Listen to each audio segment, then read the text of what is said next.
Quickly.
Sí, issues.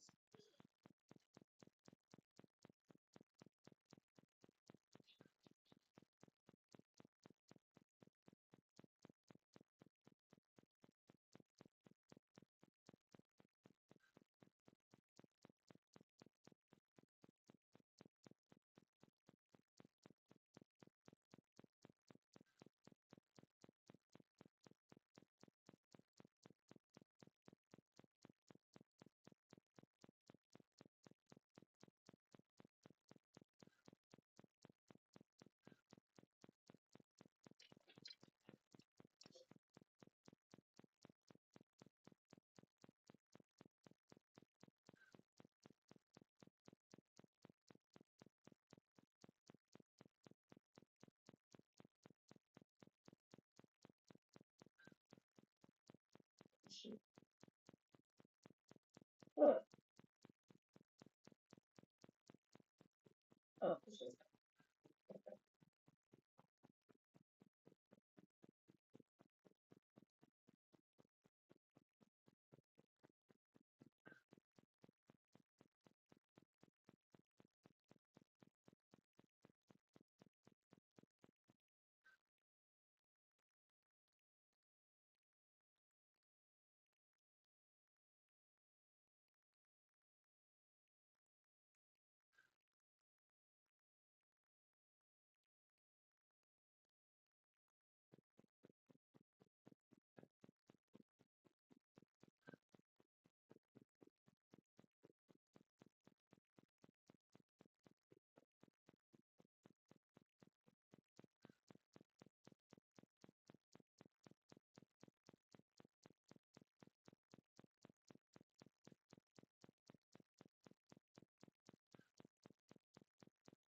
Oh, yes. 10 minutes.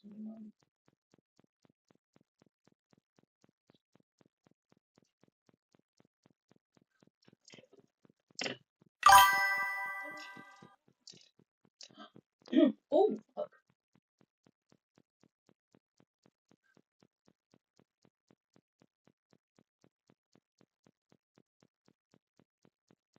Huh?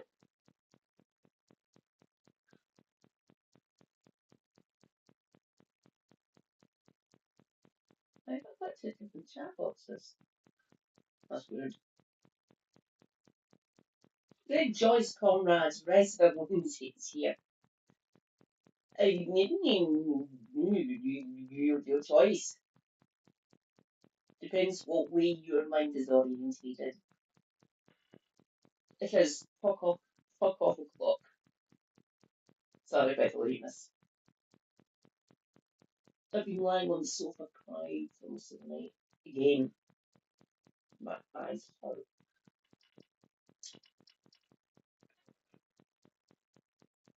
Have I got two different chat boxes here? No, I don't.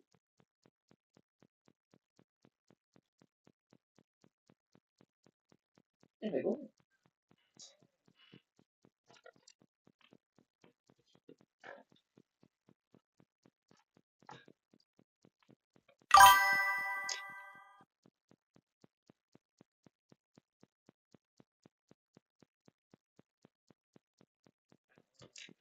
Trust me, I'm used to it.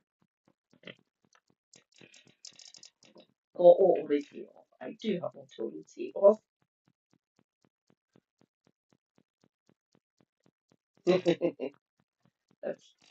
I get a lot of updates from like lottery draws from across the globe. The Powerball jackpot in Tampa, so that's Florida, has reached $1.3 billion, and they usually get a few hundred things. I don't, why would they do? Why would anyone enter into their lottery draws? Because you see that $1.3 billion, you're not getting that. And they would never get up that high here in Europe. Well, except El Gordo in Spain.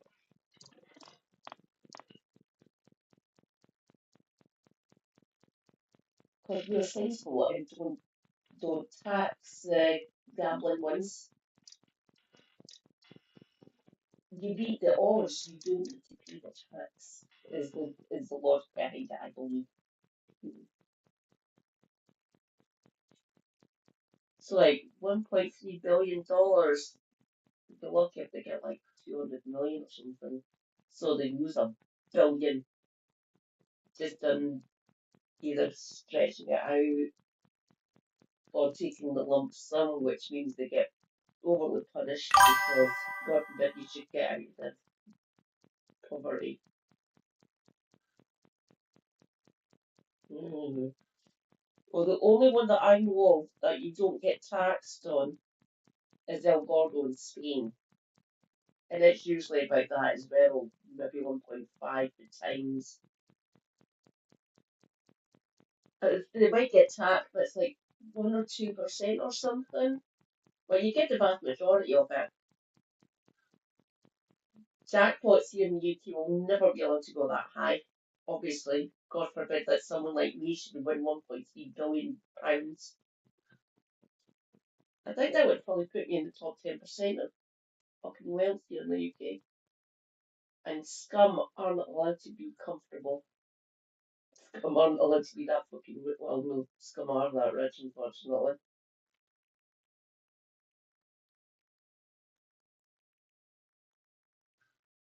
I'll put you in to watch later. No, that's a lot of money. We'll see if anyone else turns up. So I'll give people I'll give them another few minutes. Look, Wellsbridge in England, being wankers. They do realise how many Scottish tourists go down there, don't they? Find other chains that do accept our currency. The legal tender, by the way. Well, technically, the only legal tender is coins. Those are just guarantees. The world is bleak. I will try to give people some hope. The hope in the morning. Most of the time when I've been live, this is the time that Elron usually shows up.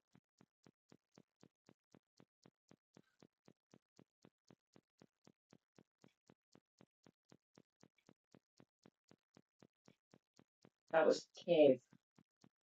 I will find that stream from the other day and I will show Elron that picture.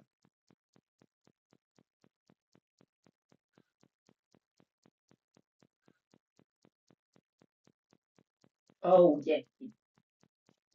We had the same one until we got your Grex up here. Yeah. Fucking yours. I have both. We've got Ross Gear and Gillian Mackay up here. They're our new leaders. They got elected 2 weeks ago. He was the heir apparent anyway. People thought that Lorna Slater was going to keep her position. I thought it was going to be Ellie Gummersall that would win. I voted for Gillian. I preferred Gillian Mackay, so I'm deliriously happy. So that's 2 people I voted for that fucking won. I'm the head of the council, the council section. So the one that organises for council elections and other local elections and stuff like that. Keelan? And a couple of other positions. So 5 or 6. 5 people I voted for, all one. It feels weird considering the general election last year. I voted for my SNP person again. She lost. We went back to Labour. I told everyone, don't fucking trust them.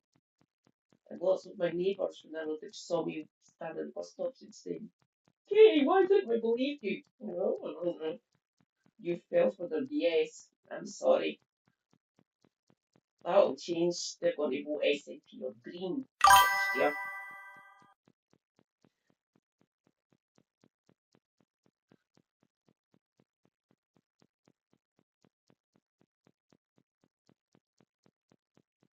Yeah, I was wondering, I said to Helen earlier on, I wonder if I wonder if either Ross is called up Zach or Zach's called up Ross. That'll be fun.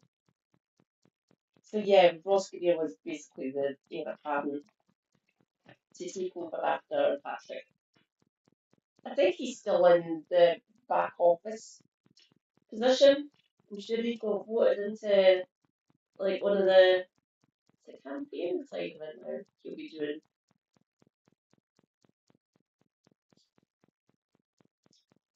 Oh my god. Yeah. Ross Greer's under 30 by the way. Oh no.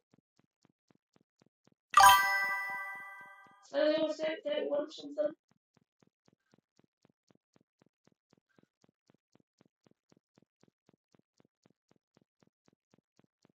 Did you see that the tree is out? You had no boob.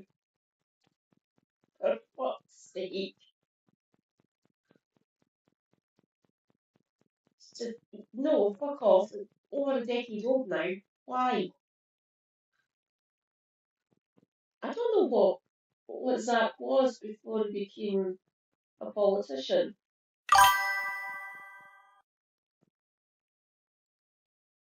Aye, free promo. Okay. Oh, oh, oh, yeah. The National is a Scottish newspaper. Oh, Specs. Rejoice, being farmers here. Hello, Welsh comrade. I will say again, The National is a Scottish newspaper focusing on Scottish news, especially where independence is connected. Sorry about the. Yeah, why? Oh my god, Helena couldn't cover it in enough time. Think I should?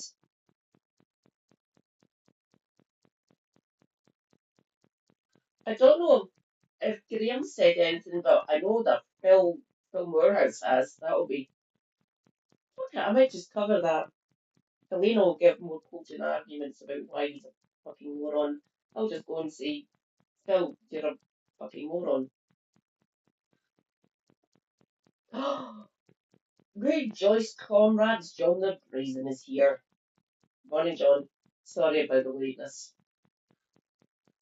I was staying to Teresa lying on sofa crying because knee fucked. I just want the screen to be over at this point.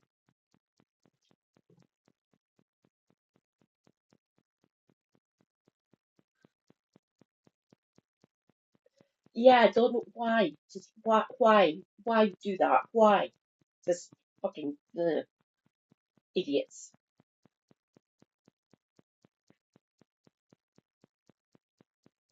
I didn't know about this until earlier on today. What all that was about. I didn't know that Zach was a hypnotherapist.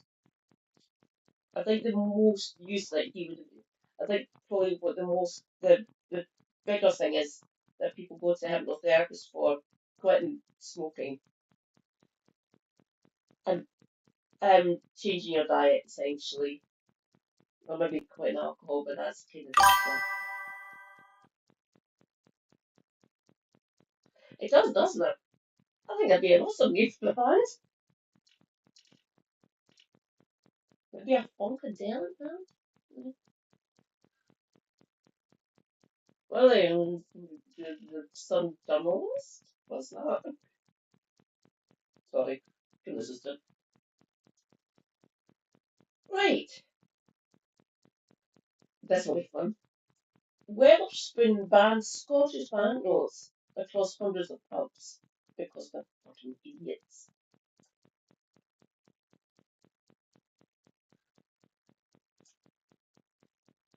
Scottish banknotes have been banned by hundreds of JD Wetherspoon's pubs across England, it has been revealed. Was it that the bar chain reportedly instructed staff not to accept any Scottish 20s or 50s? Right, it's entirely up to a pub's discretion to take a 50 quid note. Because if you go in early enough and hand over that for your glass of wine or your pint of beer, you're emptying the float at the till. I have opened up bars before in the morning and stuff, and people have tried to do this to me, saying, I can't, you will empty my till of all its change. So what I have to do is go to my go to my safe and change it out the safe.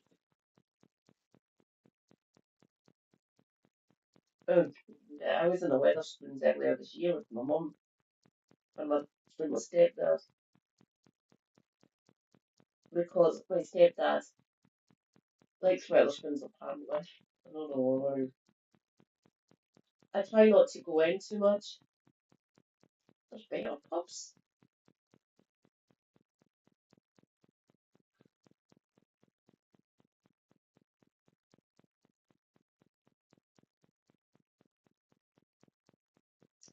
Yeah, he was a Lib Dem, unfortunately. That's well, at least he's an eco-socialist now. Shows people can learn. Well done, Zach. What? Okay, bosses at Barching reportedly instructed staff not to accept any Scottish 20s or 50s from late November last year. So nearly a fucking year. Ridiculous. The decision comes after Wetherspoon's bosses were warned by the Bank of England last October that a large number of fake Scottish 20s were being put into such. No, they weren't. Not this fucking one again. There was three ones that were doing it up here, and you could spot them immediately. I got one of them from a shop in the city centre about 5 or 6 months ago, and I looked at it, which means that the Superdrug that I was shopping in at the time didn't check it properly, and I went back in. Said, "You do realise this is fake?" Well, put it under the UV and use the pen. Oh, I do apologise. So they either fucking knew and were trying to get rid of all the fakes, or they generally weren't teaching educating their staff correctly. So what I done was I went to the bank and saying, "I just got this from a Superdrug." Would, and they changed it over for me.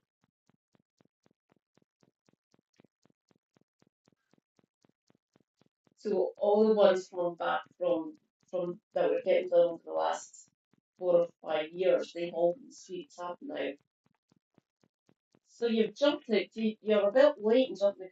You're a bit late there in Wetherspoons because most of the ones that you're worried about, most of them are out of circulation now. I was rather surprised that a huge chain, a huge shopping chain like Superdrug, either not giving a fuck or not training their staff properly to know it's a fake 20. Said you can't fake 50s because the only way you can print them is to get the 20s. Oh God, how do I explain this? There is fake plates for 20s, fake printing processes for 20s that still exist, that some idiots still fucking try. You can't do that to 50s. You can't fake a 50. You can notice it straight away. You can maybe get away with faking a 10 or 20 quid note for the Royal Bank of Scotland. And they're not as fucking prevalent as fucking English banknotes, by the way, that are fake. There's more fake English banknotes than there's fucking Scottish. It's incredibly difficult to fake a £50 note from any part of the UK. There used to be more fake Royal Bank of Scotland notes. There was, until they changed the way it got made, and we've never been able to do a decent fake 50 UK bank from anywhere. You can spot it immediately, and if you go to your shop and get handed a fake 50, you can just stand there and say, "No, give me a proper no." Yeah, it's just being a fucking twat. Uh, The news outlet reported that some Scots have been left embarrassed after their Scottish 20s were refused at Wetherspoon's English branches over last year.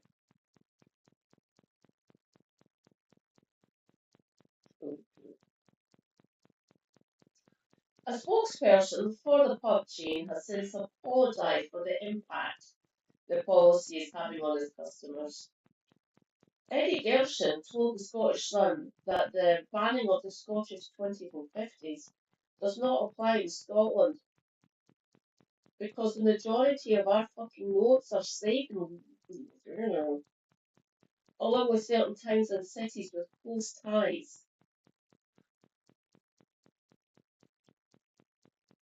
meaning the north of England and the south of Scotland. He said, we were notified by the Bank of England last October that a large number of fake Scottish 20s were being put into circulation by organised crime gangs.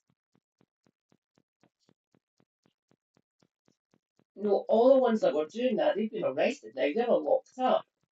And they were doing this 5 years ago to 4.5, well, 5 years to 3 years ago.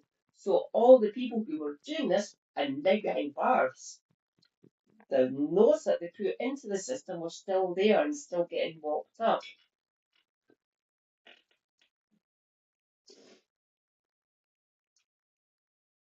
Advice was given as to how to identify them. Pen under UV light. How many times do I have to say this to people?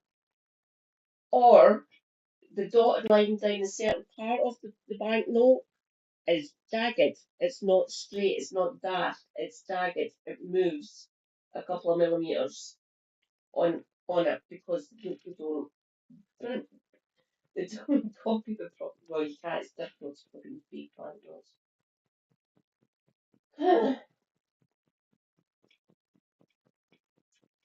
This warning, coupled with an increase in receipt of fake notes by clubs, led to a decision in late November not to accept Scottish 20s.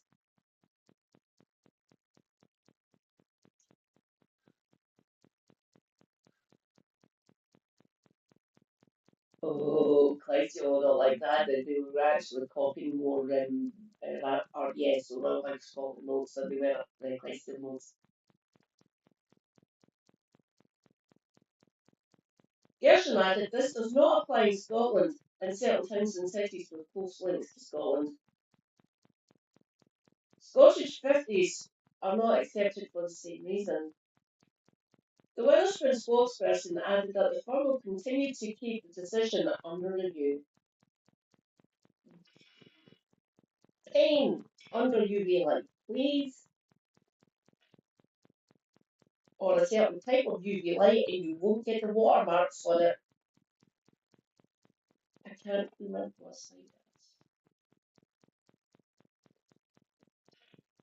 is. I know what to look for. I don't even need the pen and UV light thing because I know what the way of fakes that I've noticed, even just being a customer.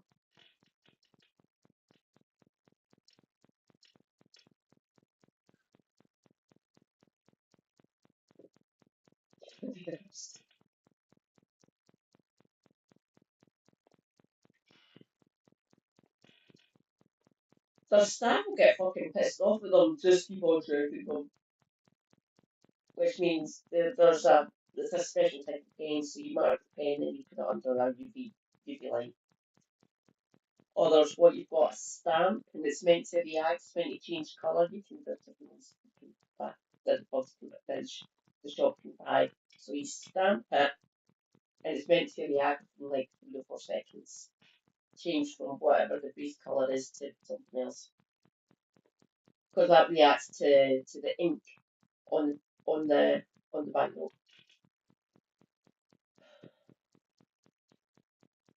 Fuck off him, I don't care. The chances of it the chances of a 50 being fake is very, very fucking rare for any fucking banknote printed here in the UK. They can't get it correct, obviously. Okay.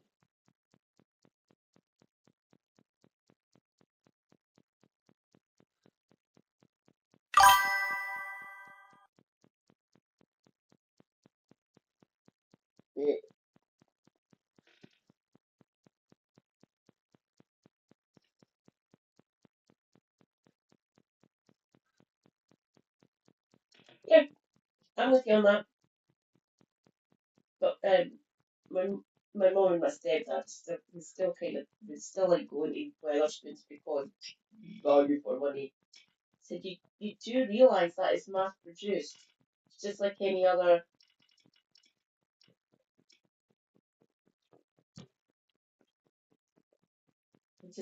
sort of ready meal that you get. Seriously, some of the food that I've had out of Wetherspoons has been rank. Better pub chains like Green King and shit like that. Hungry Horse. Get a lot better. Yeah, some of their automated tills, you know, like you've got you blah blah blah, big chicken meal, chocolate milkshake, blah blah blah. They've not been accepting Scottish notes either. They've been perfectly legal, but that's not accepting my money. Even up here in Scotland. And I went up to the till and they done the pen and under the UV light. No, that's legal. Didn't accept it. What one was it? That one over there. And they've done it at the till with an actual person. The super hubby just goes straight up to the till. He doesn't use the automated ones. It won't accept my money and I'll lose it. I said, no, you won't. We won't accept it, but you won't lose your fucking money. Mind you, in saying that, we had never get McDonald's. If we were going to get a takeaway, like a fast food, I just send them to KFC. The KFC's closer to the house than the McDonald's is. It's literally walking distance up that way. It's been a while since I've had a KFC, actually.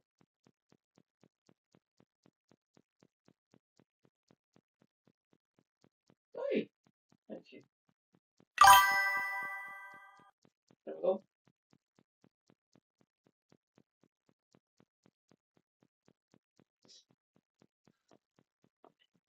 Because it's up a hill, up that way, up there, there is a local Penny restaurant that is so much better. Well, the fries you get from KFC are fairly decent. They're quite good chips. But there's a local Perry restaurant that is 2/3 of the way up the hill that I live on. So there's a hill that goes up to the top. So I'm near the top of this hill. So 2/3 of the way up from where I am sitting up to fucking amazing Perry restaurant. So what we do, I've asked them, said, can you walk up there and get back down while the food's still hot? You know, no, if you want to get stuff from your Perry restaurant, you order it and you get it delivered. Even though it's all downhill from the actual Perry restaurant, it still takes them about 15 minutes to get back down the hill. And my chips are cold by then. So for £5, you get 2 hot wings, 2 original recipe, mountain of chips, onion rings, and a can of juice. And as always, I'm blue because I'm sensible. My God, I wish I could let you taste the penny chicken from that place. No. That is a hell of a lot you're getting for £5.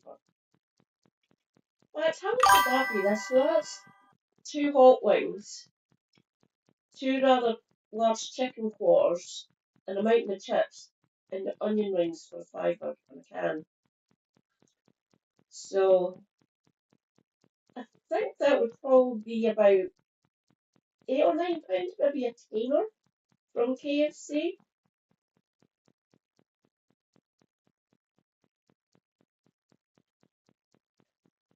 Oh no, each to their own. Those would be fighting words back in the day when I was younger. But I've got the best streamer in the world drinking Andrews, so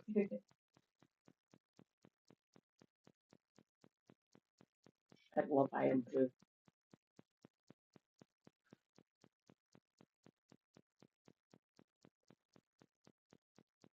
Do you drink a lot of soft drinks, Fraser?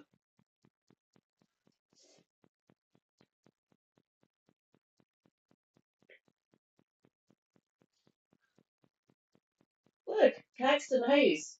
Being bastards. Yet again. Oi, Liz!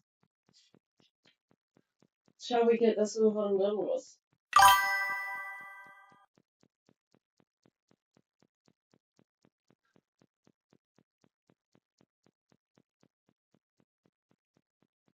Ah, my niece would probably get on quite well with you. She has like that, there's a local chippy up in Perth that does like, it's called the cheese bridie.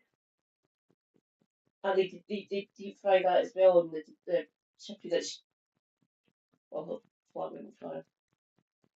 There's a chippy that they go to that my mum has to drive. When she gets this pot amount of chips and far too much salt. Sweetie, what are you doing yourself? Right, I get it, you're under the age of 30. Please do not put that amount of salt on your food. Good. That's what she does. Nearly scalded the roof out of her mouth, biting into a bridie at one point. Whoa, cheese, who'd have thunk it? It'd be hot. I like steak pie supper. Can't afford fish supper anymore because fish suppers are a tenner here in Glasgow. Just aimed me. I miss fish suppers now. Steak pie supper pretty good as well. He's haggis supper because stereotypes. Right, Department for Work and Pensions announces Disability Advisory Panel, and it's the hot mess you'd expect it to be. I'd expect no less from this Kendall. Okay, let's see. The long-awaited panel of disabled people, which Minister for Minister for Disabled People, Stephen Timms, has been promising for a while, has finally been announced. However, as is usually the case with the government pretending to include disabled people in decisions, it's absolutely bullshit. Just uncovered. On Monday, the 1st of September, the Department for Work and Pensions published the expression of interest to join the Independent Disability Advisory Panel. This is going to be torturous reading. The Department for Work and Pensions is looking to create a panel to support, advise, and connect the department to a wider disability community.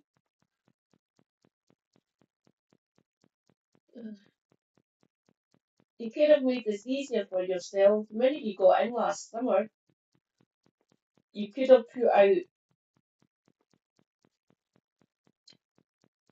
mass bulletins saying to the umbrella organisations for lots of different types of disability and invited them into government, created this panel without fucking going through this whole punishment thing with attacking people like me, denying us our money.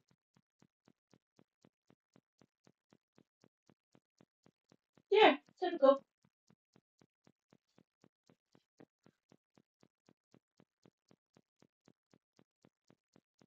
The catch though, the panel will only be made up of 10 people. What the? There's more than 10 types of disability. For fuck's sake, terms. Christ. Yeah, so. That's just 10 disabled people who get to have their say across policy that affects all of us.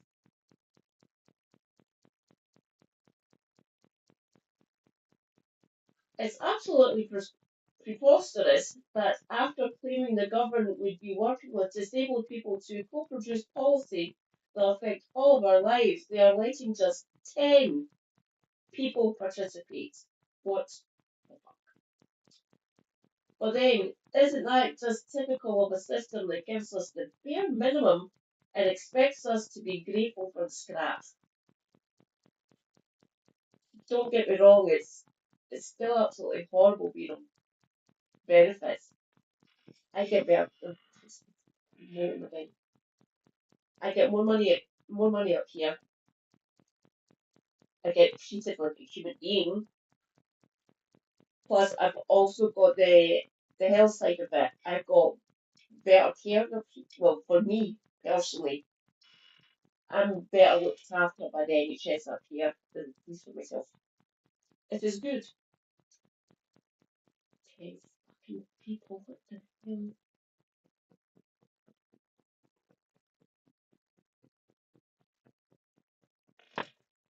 Right. The panel is also completely separate. Oh, fuck. They've separated it from the Thames Review. Why? Why? Why? Why? The whole point of this getting set up was to help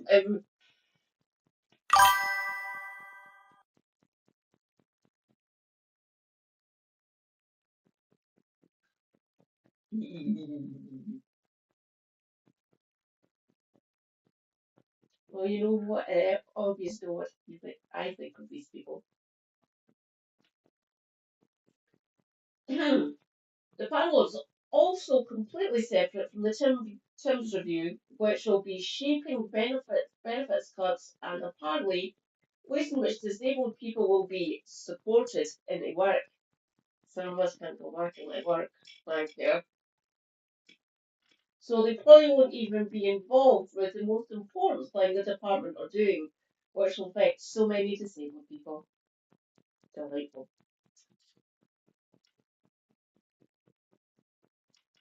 Not even worth selling all disabled people up the river for. The panel members will only be working what the 1.5 days a month? What's the fucking point then? For which they will be paid £200 a day plus expenses. However, in that time they will be expected to yes, work or die. Those are your choices. Right.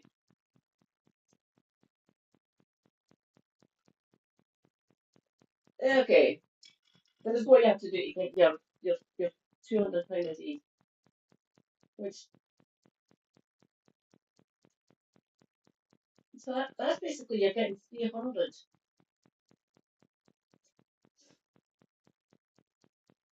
I wonder if that's going to be over and above what your benefits are, or if you'll lose this because this will be seen as extra income.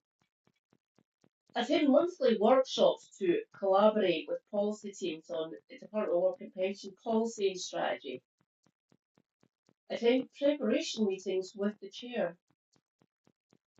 Review departmental documents.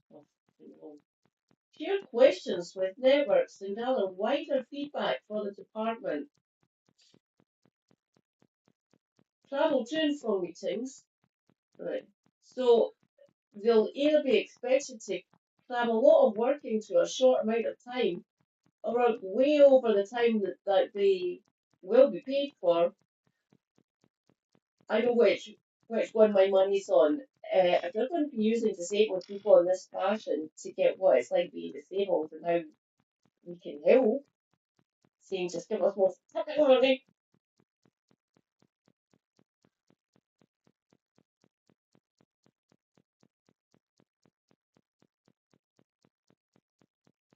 Oh, there we go. As this is a paid role, it will also be subject to PAYE, meaning if the disabled panelists are on universal credit, it will count as income, and they could end up losing some of their benefit for participating in a panel about disability policy. I really shouldn't be fucking surprised. I really shouldn't. Yeah, fucking hell.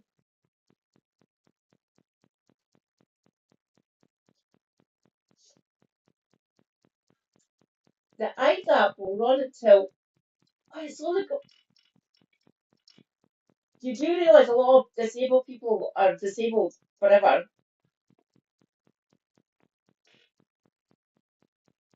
Making it run for just a few months is fucking ridiculous. The IDAP will run until the 31st of March 2026. which I've mixed feelings about. Members who won't be paid enough will have to make themselves available for 6 months. But also, why is it only running for 6 months and not a long-term panel? So they're basically using us as a consultancy and probably not going to fucking listen to us. Delightful. There you go. Do they want us all forced into working remote? Forced into, obviously. One good thing, I suppose, is that the majority of these sessions will be virtual. At least that's something. With some sessions held in hubs in London, Leeds, and Sheffield. Okay. However, that's still a fair way to travel if you're not immediately near London or Yorkshire. So what, you're just forgetting that disabled people in the Midlands fucking exist in Wales? Oh no, does Wales have benefit control? We do, obviously. With these parameters, the Department for Work and Pensions are effectively ruling out anyone who is working class and not within easy travel distance to London. Because let's be honest, they included Yorkshire, so us Northerners wouldn't complain.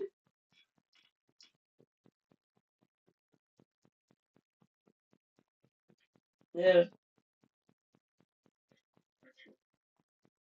You can't make this fucking shit up. What the hell?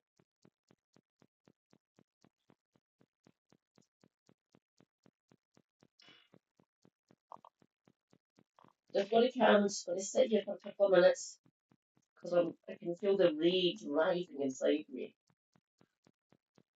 Do you want to know why they do it up here?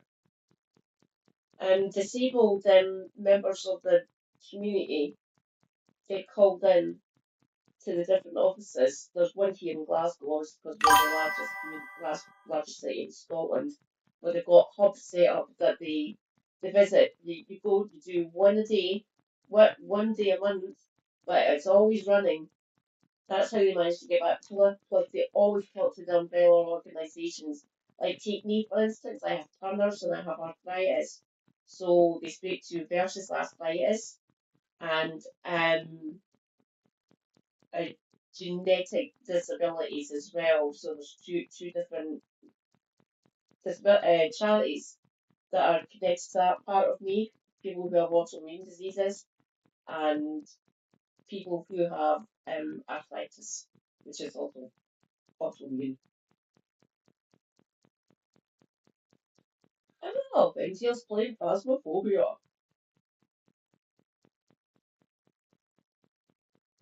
Right, so it's going to be running for 6 months. I think they will do the ones in Leeds and Sheffield for this month, then drop them. That is my prediction. Watch this space. I will find out. The whole thing is a fucking joke, yeah. What a fucking mess is this? Department for Work and Pensions, you are fucking wankers. Right. So they want us all forced into work, but only those who can afford to donate this much time for so little pay to be involved. Almost like they don't want to hear from people who will be affected most by it. But wait, there's an even bigger catch. Gagging order on rights from the DWP. To take part in the panel, members must sign a non-disclosure get what?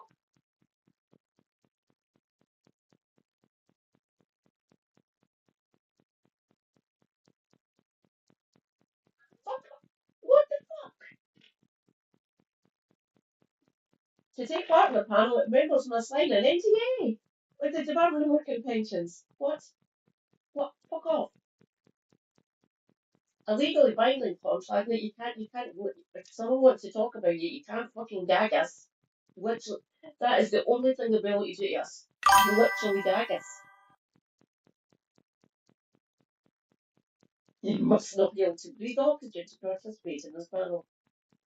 But they didn't fucking put that on. A legally binding contract, which means if you share anything publicly about the meetings, you could face legal action. Gagging someone. Fuckers. This would ban any members from not not only sharing with their networks their concerns about the running or actual role of the panel, but they'd also be banned from speaking out publicly online or to the press. They'd also sternly have to pretend that everything was going great when asked about it.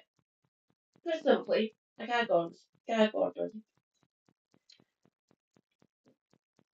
This is for the public good. You can't gag someone from talking about how this is going to affect. This is uh, just fucking angry.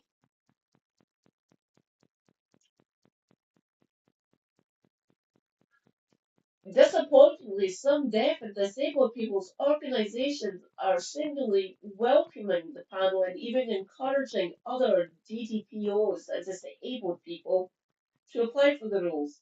The roles. Disability Rights UK posted on Twitter.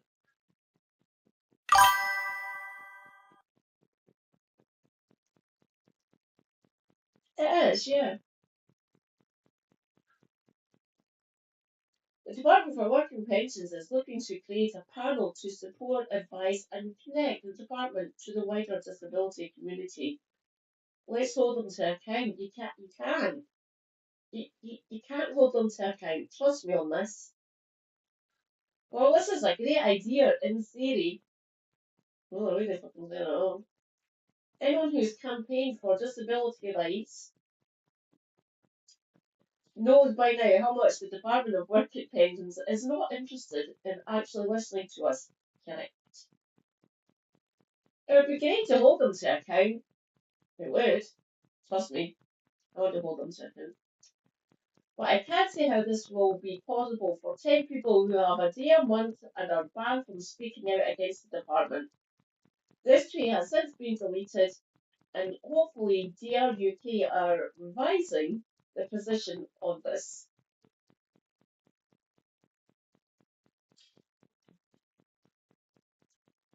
Disabled People Against Cuts have today republished a letter to DPAC Cymru and 6 other Welsh DDPOs signed by many other, mostly Welsh, organisations that was sent to the UK and devolved nations.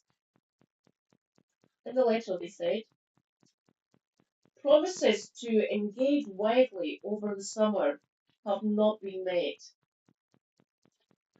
and there has been no transparency over Tim's plans for 10 people to have a lot of sway. 10 people, what the fuck? They still, however, say that they cautiously welcome the announcements of the IDAP, whilst warning, trust remains very low, there's fuck all trust from me. And the terms of up to 10 people, yes, what's that, up to, have already been set for us.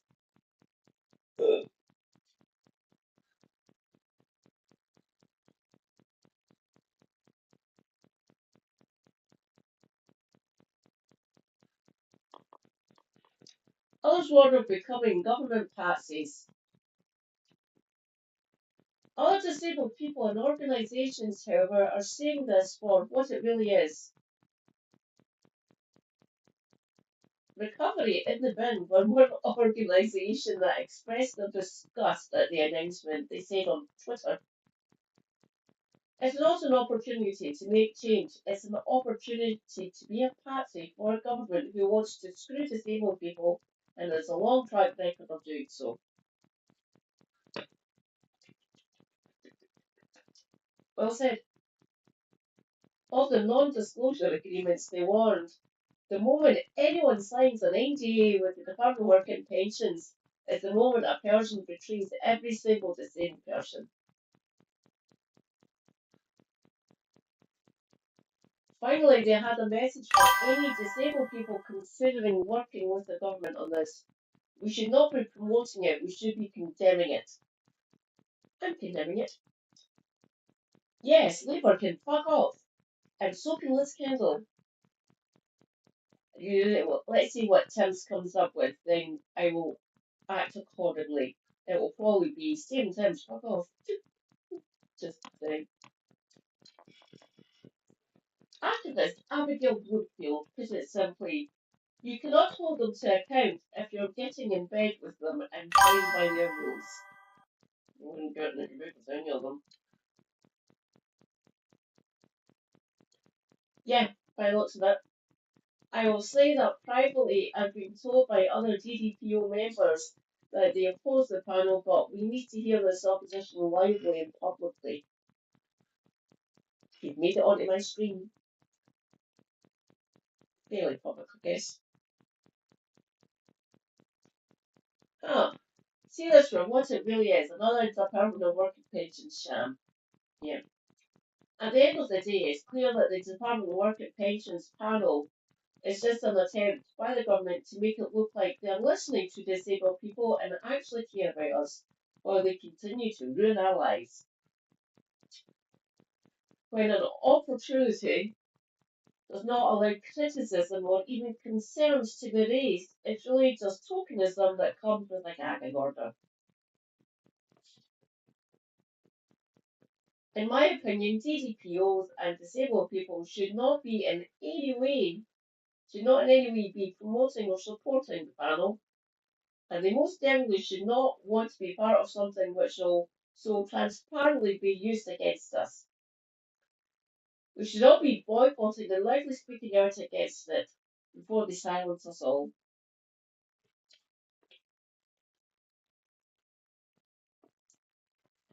Delightful.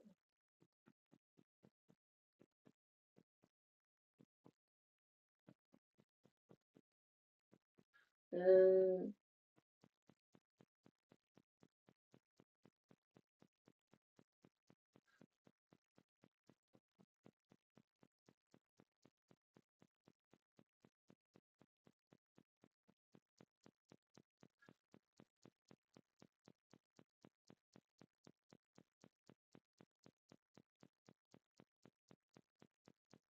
so, moving on.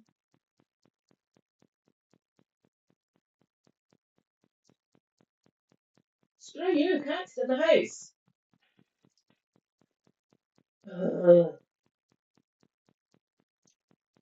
I am going to have to lose my chat off my phone. Let us go over to my watch later.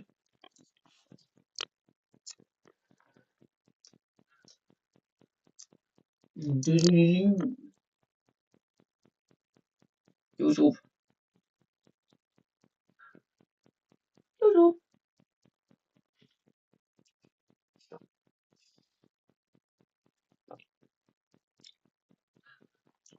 Oh, yeah, gotta watch that earlier. Did I put it in stream suggestions? You haven't read it. Stream? No, I don't think I did. Oh no, I did. Remove. Remove.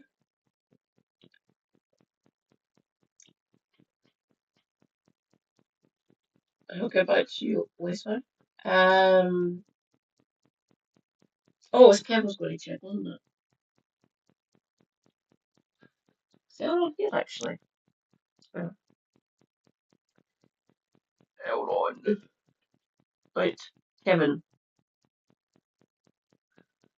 Oh, there we go.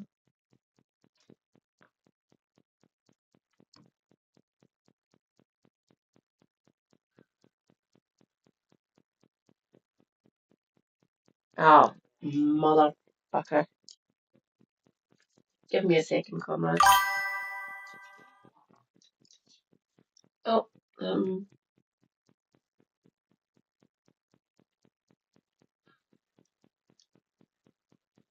oh, oops.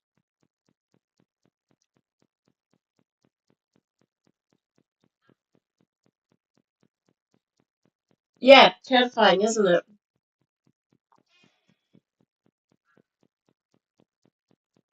Mm.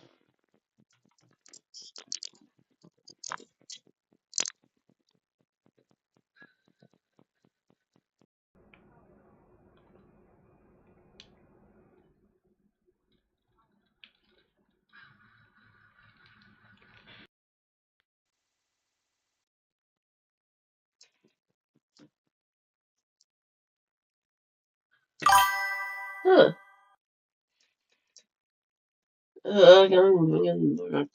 Fuck it up.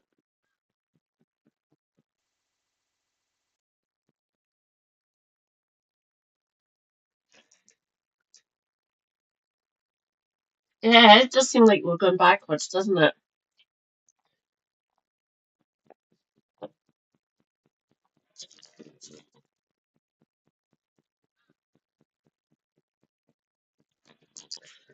Fine.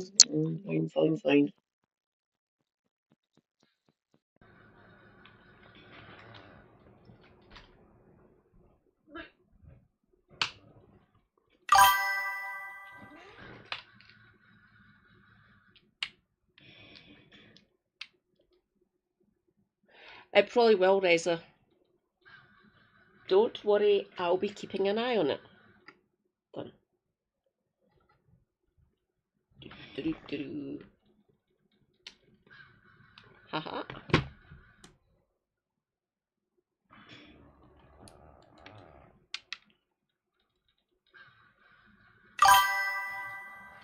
Give me a second. Fuck. Oh. Yeah. Yeah.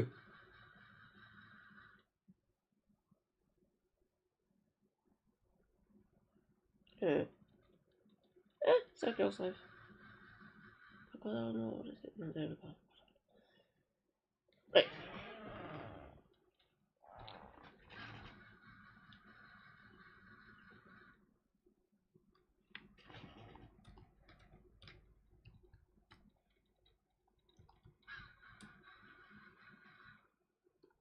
I can spell.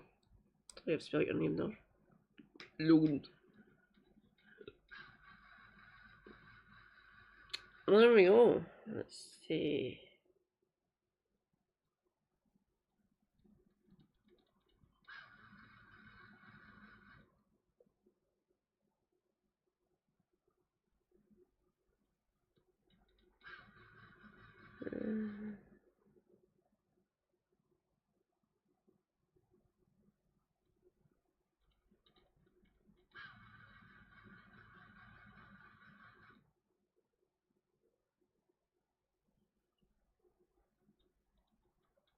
Anyway.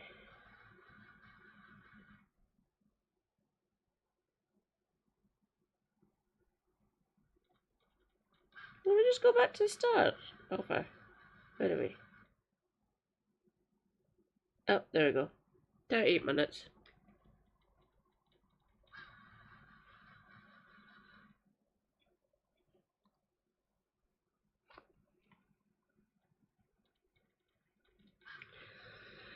Okay.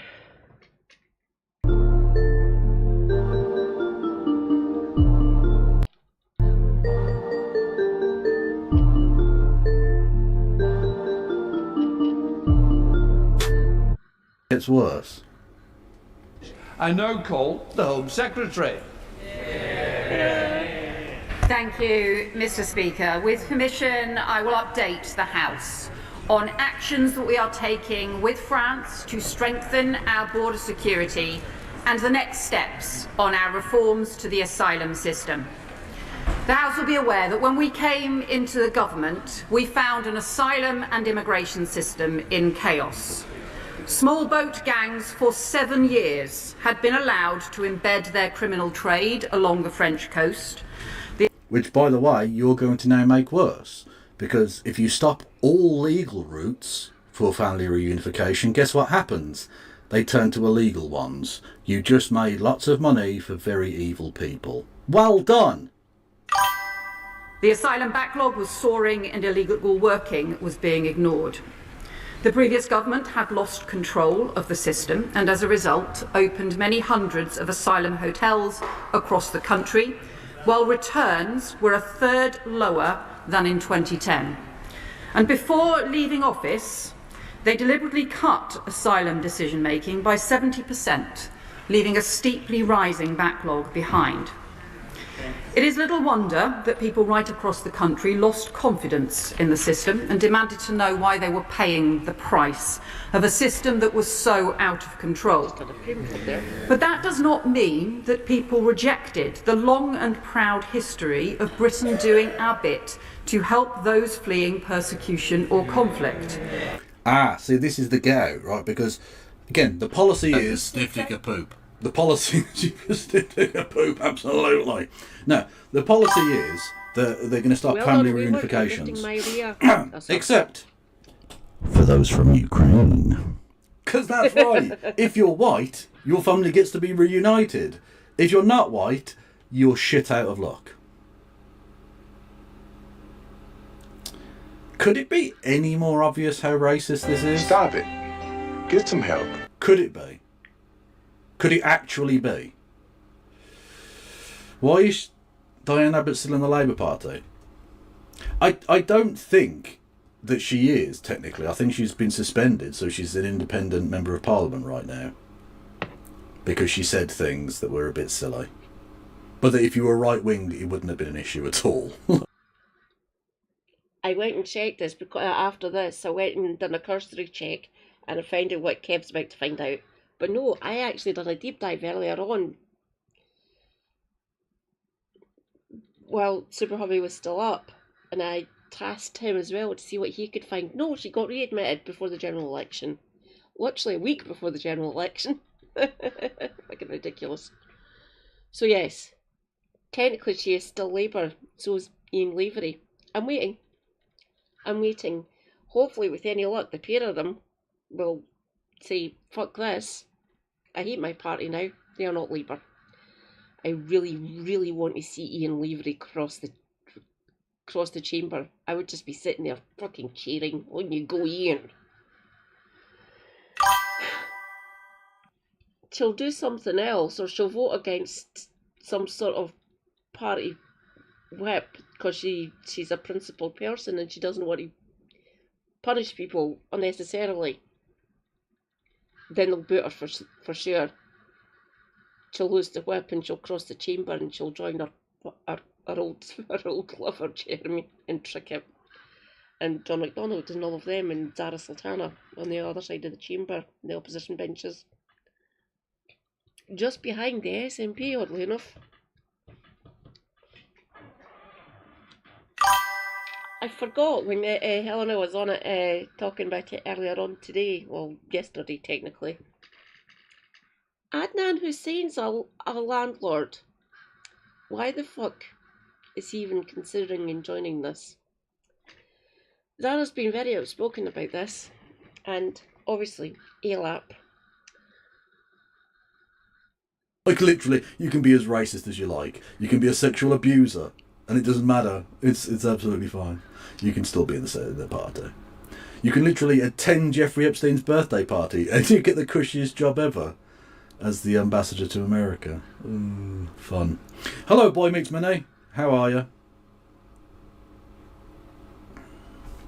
Thank you, Wayward Historian, for gifting a sub to Maria End. Much love to you both. And thank you, KSO, for resubscribing 41 months. I like big boats. I like big boats too. Thank you, Full Deck, with 100 bitty bits. If we get to the next level of the hype train, I will finger Keir Starmer. That's right, I'm saying it right now. I will finger the British Prime Minister in front of his massive Union Jack that he definitely has in his house. Honest. Bit of a nitpick. Super Hubby has pointed this out to me on many occasions about myself. It's not a Union Jack. It is only a Union Jack if it's on a jackstaff, which is on a fucking ship. It's one of the masts.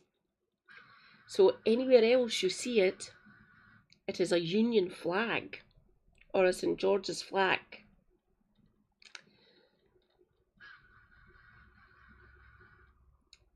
It is a Union flag. Or it's a butcher's apron, as lots of other people across the country call it. I call it the butcher's apron. For obvious reasons that you can tell from throughout history. But it is only called a Union Jack if it's on a jackstaff, which is on a ship. That's why all of their fucking answers in the media over the last 24 hours, or the last 48 hours, has been fucking ridiculous. No, Yvette Cooper, you do not have Union flags, Union Jacks on your shed. You have Union flags on your shed. Even at that, why? A bit cringe, really. She did say that she did have the Yorkshire flag on it. Fair enough. Yeah, they will be. Technically, they don't have a flag. They have the Ulster banner. But for all intents and purposes, they're meant to be using the Union flag as well. We've got our own flag. We've got Saltire, obviously. We're not allowed to use the line rampant because Sausage Fingers has that. Technically, that's one of his flags. It flies from Holyrood Palace, not the Holyrood Parliament. Palace of Holyrood, which is one of his residents here in Scotland. That has the Scottish banner, which is the line rampant yellow field red. Was it yellow? Yeah, it's yellow field red line rampant. Is it May? You can post it in clips and randomness if you want to find a copy of it, so I can just take a look at it. The main ones I know are the white rose, which is Yorkshire, or the red rose, which is Lancashire. Plus the Saltire and the flag of St George. Including in the past decade families from Ukraine, Syria and Hong Kong. Get some help. Because it is the British way to do our bit Subscribe. alongside other countries to help those who need sanctuary. But the system has to be controlled and managed, based on fair and properly enforced rules. No, Keir Starmer is not dead. I'm just really annoyed with him. Hello there. No, thank you, Miss Hire, for resubscribing with Prime. Much love. Yes, if you want to help out with the hype train, you've got bits and subs over on the Twitch machines. And on YouTube, you can become a member for 99 pence. Or do super chats and all that shit. Doesn't help with the hype train, but it does help with me keeping my lights on when I occasionally have access to electricity from the fucking company, you massive cunts. Not chaos and exploitation driven by criminal smuggler gangs. And it is exactly because of our important... Hang on, I missed that. Thank you, Phil, with the bits, who says, my father was a Union Jack. Well done, Phil Decker. Sorry, I missed that. It's a very good line. The return of the sausages. Wear a glove. No. No, I will not. Thank you, Wayward Historian. This is Wear a Glove. And 1312. Random number. Who knows what that number even means? I don't even know what 1312 means. Do you know what it means, Jack? Can you tell me? Can you inform me what 1312 means and why it's a thing that people say? Because I didn't even know what that is. Because I'm such a good boy, you understand? tradition that substantial reforms are needed now. Kev. In our first year in government, we've taken immediate action, laying the foundations for more fundamental reform. We have restored asylum decision-making and then rapidly increased the rate of decisions. Had we continued with the previous government's freeze on asylum decisions, thousands more people would have been in hotels and asylum accommodation by now. Instead, we removed 35,000 people with no right to be here, including a 28% increase in returns of failed asylum seekers. And literally no one cares. You won't win a single vote for it. Not that that's why you should do policy, of course, but like, they're putting such a crux on this. Like, literally, Keir Starmer tweets like a fucking weird BNP member about fucking immigration all the time. And it's not going to win him a single vote. They're focusing on this like it's a thing that can win them anything. And it isn't. Phantom of Black says, I made a good and serious point. Did you indeed, sir? I say sir, I don't really know your pronouns, apologies. You say that, Kev, but isn't that a very good choice for ambassador to the US. Him and President can bond over their late mutual friend. I believe so. I believe it was for that precise reason that he was sent there, yes.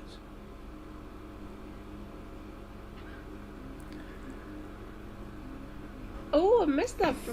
No one cares you're doing fascism. Get the fuck, they came up with me, all the mutants! Hey, hello DJ Che. Welcome in, everyone go and follow DJ Che. Good point, Maria. No one cares if you're doing fascism light when there are original flavour fascists. Good point. Good point. There is original flavour fascists out there. We will be getting on to him in a minute. I'm just covering what she's saying, then maybe doing a little bit of Philp, as long as I don't fucking lose my rag with the bastard. I'm just wondering who's going to throw their hat in the ring, because they will be getting rid of Kemi, I believe. So we've got Chris Philp, or Bobby J.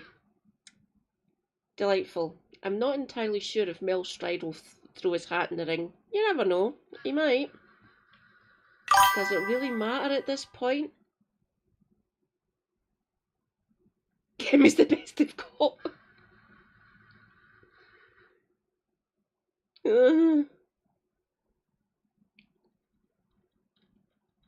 I think he is.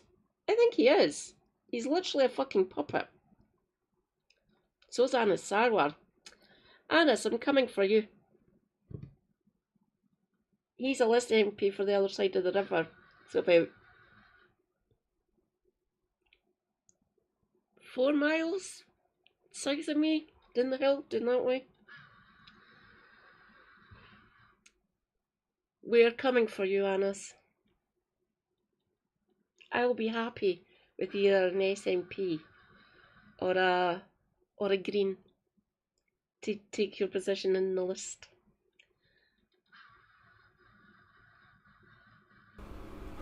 Who is cool. And a 14% increase in removals of foreign criminals. Oh, 14? Dog whistle, is it? We've increased raids and arrests on illegal working by 50%, and we cut the annual hotel bill by almost £1 billion in the last financial year.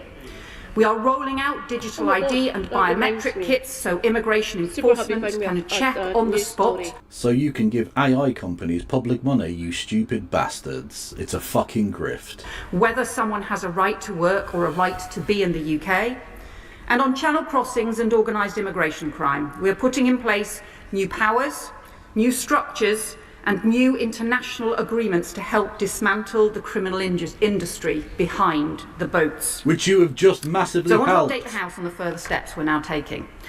In August, I signed the new treaty with France, allowing us for the first time to directly return those who arrive on small boats. The first detentions took place the next day of people immediately on arrival in Dover, and we expect the first returns to begin later this month. Thank you, Danger Vince, for resubscribing with Prime for 4 months. Much love. Much love. Stop saying reform. Oh my god. Well, to be fair, the Reform Party don't own the word. What synonym do you suggest in its place? Changes, maybe, I guess? Applications have also been opened for the reciprocal legal route, with the first cases under consideration, subject to strict security checks. We've made clear this is a pilot scheme, but the more we prove the concept at the outset, the better. I wish Kev was an MP sometimes. I'd like to be an MP in the sense that I'd like to be able to call their shit out, but what about me suggests parliamentary standard? Like, I swear too much. I call people names. I will occasionally even refer to somebody as a stool pigeon. And these are all entirely unacceptable things. The House of Commons is, you're allowed to lie. You're allowed to advocate for genocide, be fantastically racist, sexist, just generally a massive bigot, a loudmouth buffoon, But you can't be you can't say certain no words. You can't say that somebody's drunk or a stool pigeon, or point out that somebody who's lying is lying. You can't say that. You can't say that because that would be crazy. That would be crazy. Or why would you want the governing body of your nation to point out the liars in its own midst? That would be insane. I will expand on what Kev just said there. He is totally correct. It's one of the reasons Ian Blackford got booted by John Bercow. He called the then Prime Minister Boris Johnson a liar in the fucking chamber, and he got booted for it. You're not allowed to point out that they are lying, because why would you?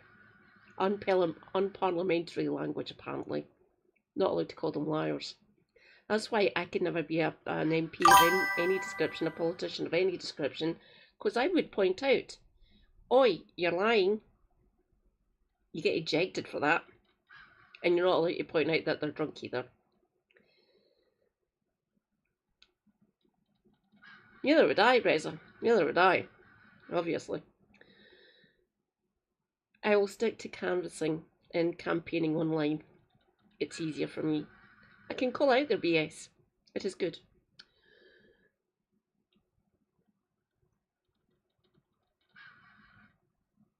Correct. They work for us, apparently.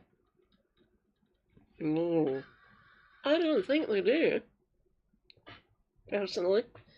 But if I were to point that out to them in like Holyrood, the Senate, Stormont, House of Commons, no, not allowed to call them liars. Not allowed to call them drunk.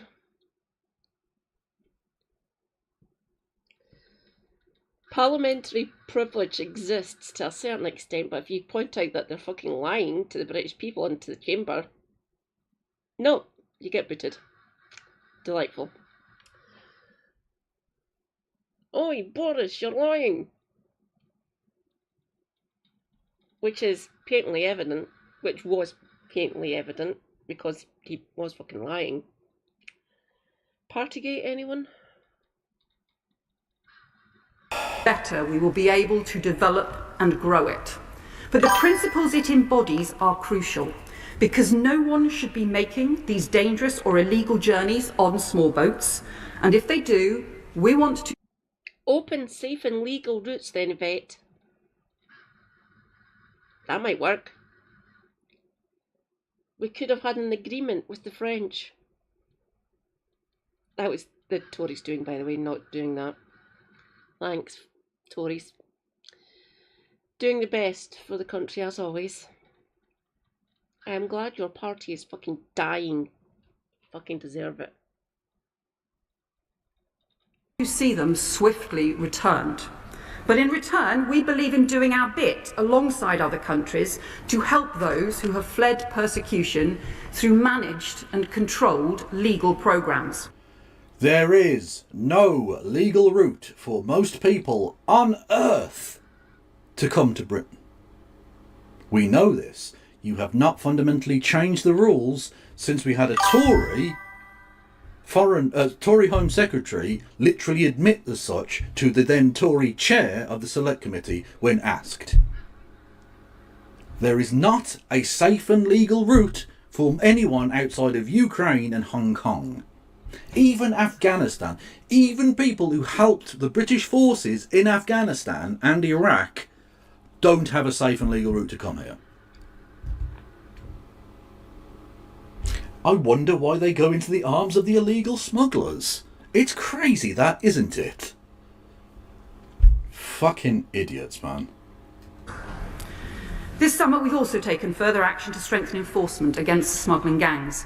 France has reviewed its maritime approach to allow for the interception... Yes, Big Zebra, you can't be prosecuted for anything you say in Parliament. That's literally true. People have admitted to committing crimes in Parliament. People have literally committed crimes in the sense that they've broken what was called super injunctions, which is where you're not even allowed to mention that there's an injunction that's been out that means you can't publish information. And people have specifically used parliamentary privilege to break that and face no legal consequences. So yeah, you can't be punished legally for anything you say in Parliament, but if you say someone's drunk or call them a liar, even if they are a drunkard who is a liar, they're drunkenly lying right now in front of the entire chamber, and you point that out, you will be asked to withdraw your comments, or you will be kicked out of Parliament for at least one day. So you can't be prosecuted for it, but you can face legal, or you can face, let's say, practical consequences. Of taxi boats in French waters, and we will continue to work with them to implement this change as soon as possible.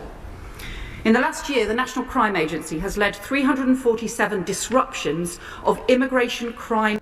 Thank you everyone for the hype train. Much love to you. I've got to go down to 10 Downing Street for no specific purpose. You know he won't do that. Networks, their highest level on record, and a 40% increase in a year.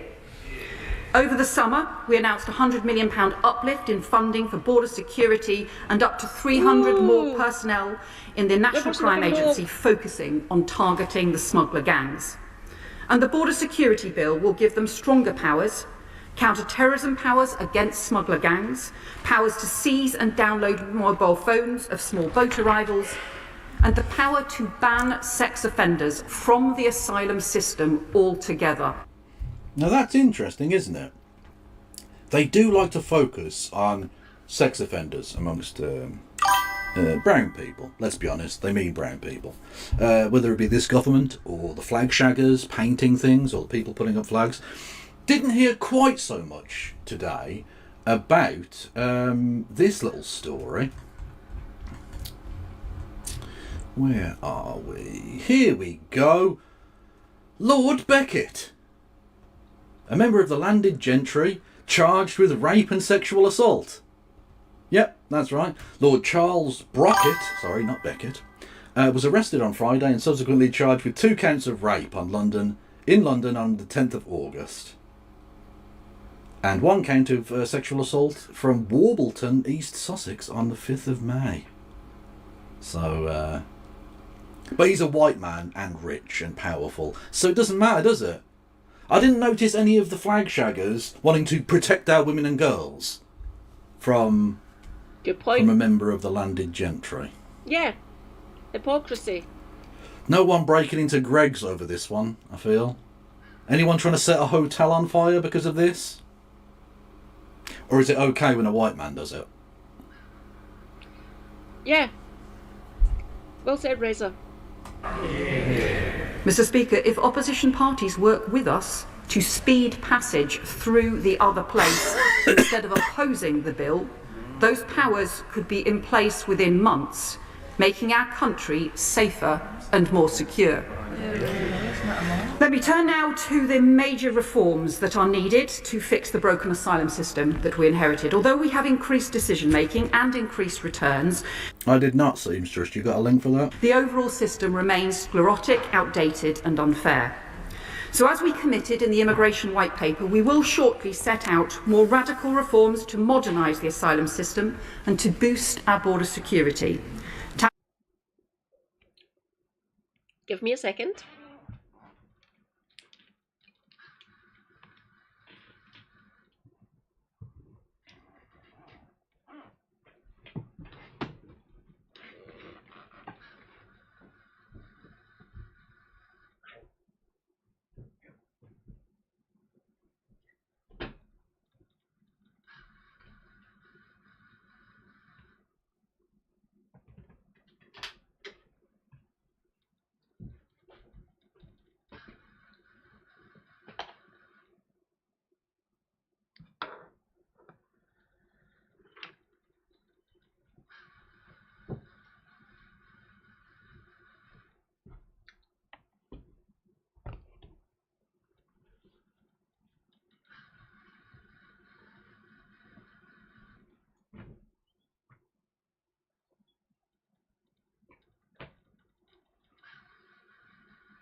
tackling the pull factors, strengthening enforcement, making sure people are treated fairly, reforming the way that the ECHR is interpreted here at home, speeding up the system, cutting numbers, and ending the use of hotels. And honestly, how long is it before? Because your man, as Farage has said that he wants to take us out of the ECHR. So how long until that becomes government policy? How long? Because basically he just says what's Keir Starmer just says what's Nigel Farage's opinion on this, and then does that. That's basically how government works now. It's just what attention-grabbing bullshit has Nigel Farage put into the media spin cycle. Oh, let's make that policy. That's it. That's how it works now. That's how policy formulation works at Downing Street. Read what Nigel Farage said on fucking GB News the previous night.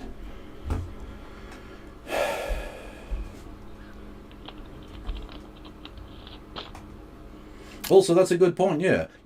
She talks here about wanting to stop foreign sex offenders from entering the country, and yet we're literally welcoming Donald Trump, a foreign sex offender, into the country.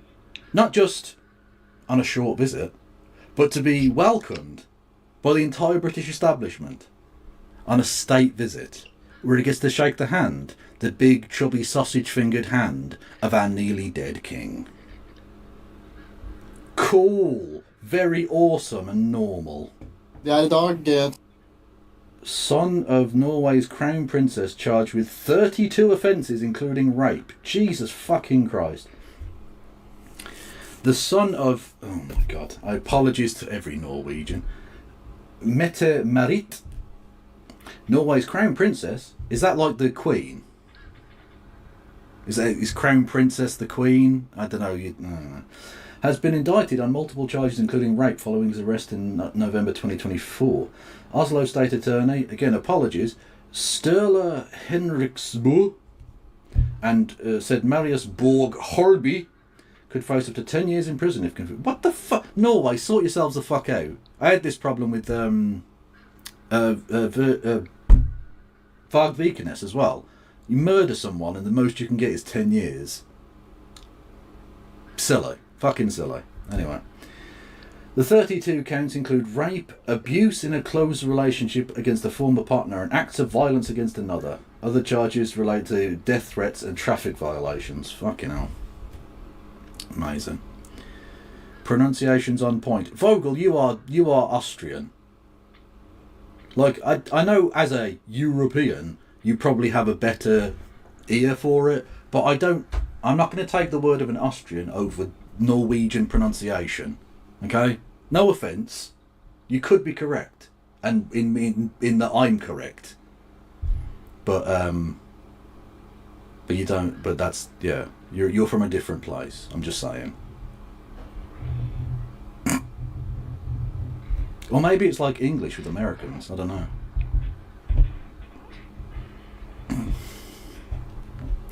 Oh, it's a 20-year maximum. Apologies. But why is he only looking at 10 then? Look, for me, if you get convicted of rape, you should go to prison for like 20 years on its own, let alone all the other fucking crimes he's done. Austrian also, it's like the Terminator to me. True. Developing controlled and managed routes for genuine refugees. At the heart of these reforms will be a complete overhaul of the appeals system, the biggest obstacle to reducing the size of the asylum system and to ending hotel use. Because tens of thousands of people in a... Oh, and by the way, it's not just hotel use, because they've started to move some of the people from hotels into houses. And they're now complaining about that, because it's not about the type of housing you put them in. It doesn't matter where you put them. The only place some people want you to put them is in the fucking ground. Literally. That is a stiff dick of poop. Quite so. Get stuffed.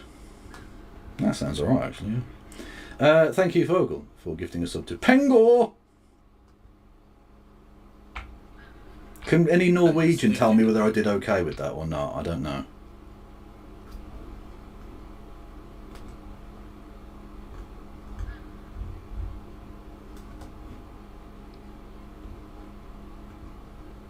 asylum accommodation are currently Stop waiting it. for appeals, Get some and under help. the Good lord. Why noise is happening? Thank you. I'm going to pronounce it like an American. Big zebra. He's Canadian. 23 months with Prime.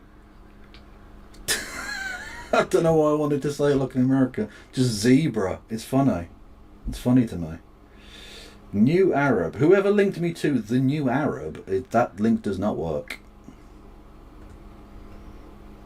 It says 404, your request page does not exist. Sorry, username or sentences do. I'm not American. Well, neither am I. High five. current system, that figure is to grow, with an average wait time already of 54 weeks. So we have already funded thousands of additional sitting days this year, and the Border Security Bill will introduce a statutory timeframe of 24 weeks, but we need to go further. So we will introduce a new independent body to deal with immigration and asylum appeals, fully independent of government, staffed by professionally trained adjudicators with safeguards and rubber sniffing dogs, probably. Oh yeah, no, we reported on this. This is funny. New Yvette Cooper protest springs up. Protest group springs up amid Palestine action ban. Which again, just to be very clear, you cannot say I, Kevin Logan, support Palestine action. You can't say it. Especially if you're not Kevin Logan, because it certainly wouldn't make sense. But even if you were Kevin Logan, you couldn't say it because it would be illegal and supporting of terrorism. And you know I don't support terrorism in any circumstance, because the government would never willfully use terrorism legislation to try and put down reasonable political discourse. No, that would be crazy. So you don't say that. You don't say those things. A new protest group named after the UK's Home Secretary has been formed following the government's plan to prescribe Palestine Action, which again is a terrorist group, as a terrorist group over its direct action in solidarity with Gaza. The Yvette Cooper group, named after the minister who has spearheaded the designation of PA. No, that's not Philadelphia. That's it. Yeah, as a terror group. Although, to be fair, Philadelphia should be designated as terrorist. The Eagles are scum. On Thursday, targeted a firm in Birmingham accused... What now? Accused of links to Israel. Newly launched direct action group Yvette Cooper targets Time Logistics, who transport weaponry for Israel's biggest weapons firm. The group wrote on X. They're on X? Right, okay. Who are Yvette Cooper? The Yvette Cooper Group's X profile, which has 6,000 followers, describes its mission statement as, quote, a direct action group aimed at ending British complicity with genocide. Our name is a parody, but the message is real. Beautiful. So it could be the case, dear friends, it could be the case that Yvette Cooper will have to stand up in Parliament and argue that Yvette Cooper is terrorist. And I'm here, like, the irony of that, the symbolism of that is, oh, it's delicious. Absolutely delicious.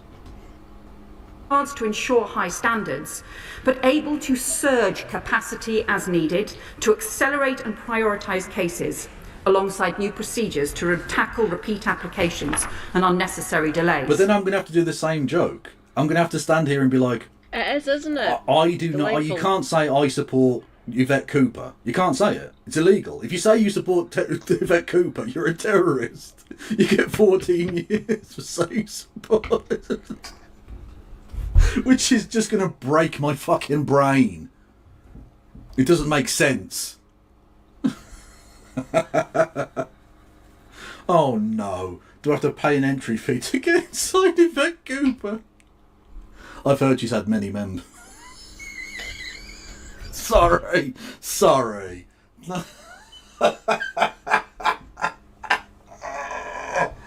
She's literally married to a man called Ed Balls. I mean, like, we're a serious country here, people. We're a very, very serious and normal island.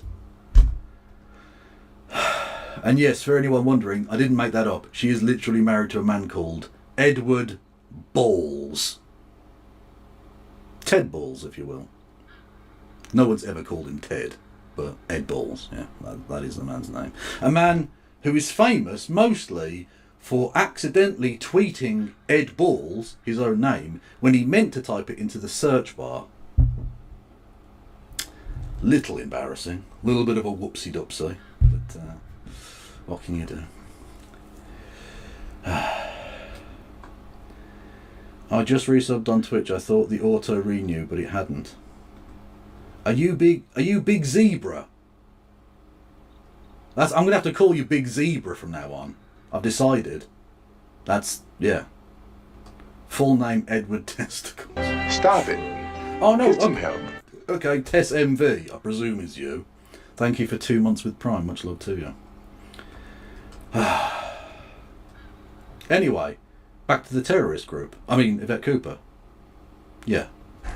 We're also increasing detention and returns capacity, including a 1,000-bed expansion at Campsfield and Haslar, with the first tranche of additional beds coming online within months to support many thousands more in forced removals each year. And our reforms will also address the overly complex system for family migration, including changes to the way that Article 8 of the ECHR is interpreted.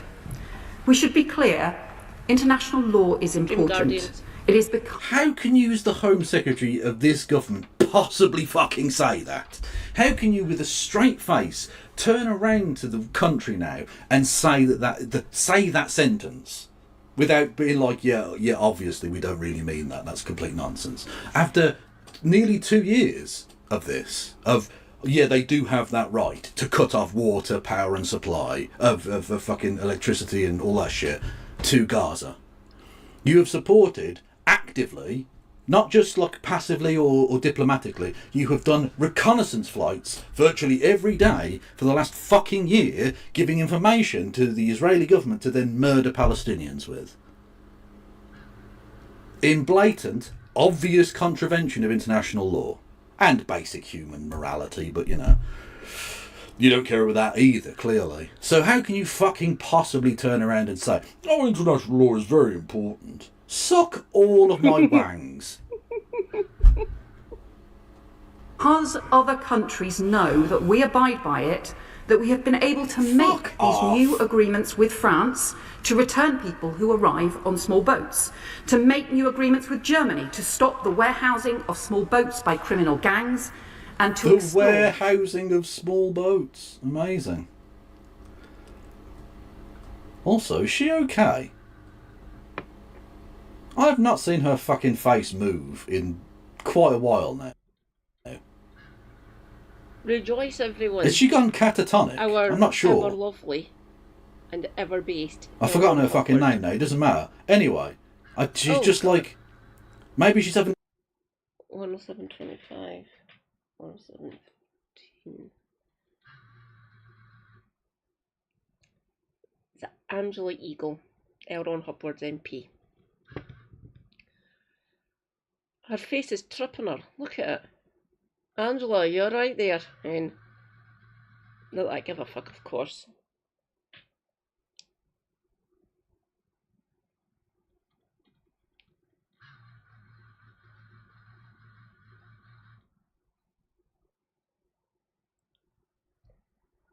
A staring competition with the person on the other side. Because he probably gets quite boring in Parliament. So you're like, tell you what, you go up to the Tory, we'll sit across from each other. Right. Had any of them? And we'll have a stare off. Good question, Vince. Good question. First one to blink has to buy a round of drinks and sexually assault someone. Because it's Parliament, so they have to sexually assault someone, obviously. Angela Eagles, there's the one, yeah. It's Parliament, so it's good parliamentary form to like just sort of sexually harass someone, maybe touch an arse or a tit or something, you know. Yeah. Returns, hubs, partnerships with other European countries. Oh, no, she's alive. But we also need the interpretation of international law to keep up with the realities and challenges of today's world. But there is one area... It doesn't matter if you missed one mention of small boats. Wayward. The fact that you still do the RNLI link, which, by the way, you should all go and donate to the RNLI. They literally save people's lives at sea. They've got the word royal in their title, but that's basically just a thing here. You just have to ignore it. Give money to them. They're not actually a royal organisation. They're volunteers who go out on fucking boats and risk their own lives in order to save people's lives. So donate to them generously. Where we also need to make more immediate challenges. The current rules for family reunion for refugees were designed many years ago to help families separated by war, conflict and persecution. But the way they are now being used has changed. Even just before the pandemic, refugees who applied to bring family to the UK did so on average more than 1 or 2 years after they had been granted protection, long enough for them to be able to get jobs or find housing or be able to find... Yeah, obviously, because if they don't have enough money to be able to keep themselves, how the fuck are they going to be able to keep family members who come in? Didn't Sean Locke embezzle money from the RNLI? He did say that that was the case, but here's the key, right? By the way, genuine RIPs in chat for Sean Locke. He was a comedian, and he said that because it would be funny to say that, because that would be an absurd and crazy thing to do. He also said in that little rant that he beat seals to death with hammers. I don't think any of that was actually true. Provide their family with some support.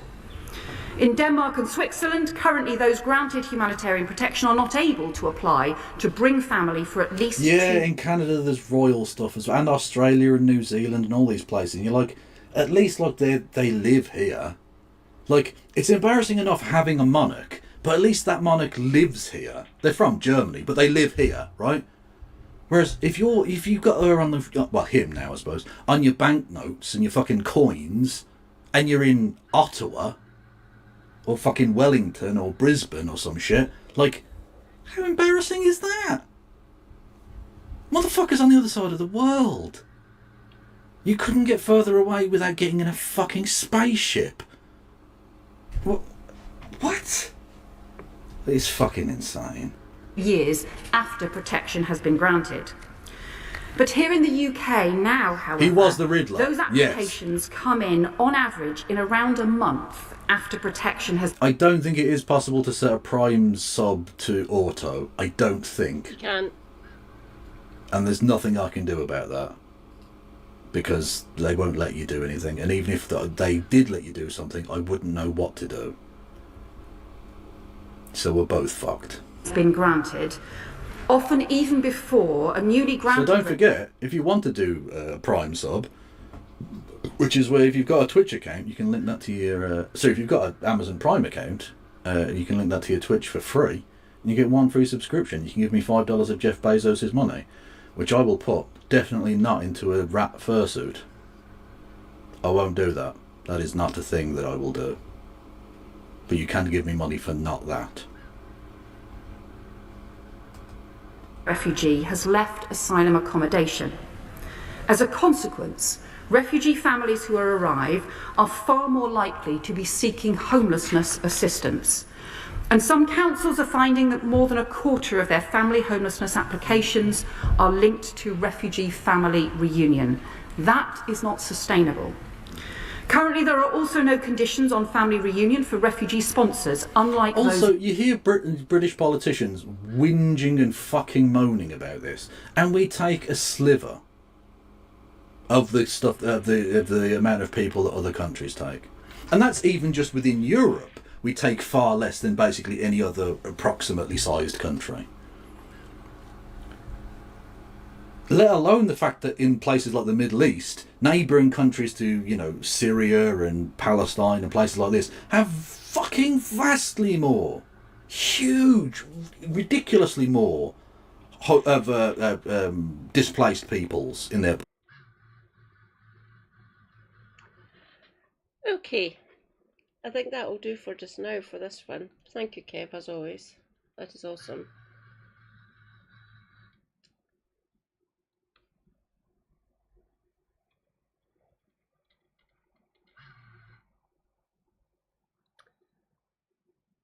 Stream suggestions, stream videos, playlist.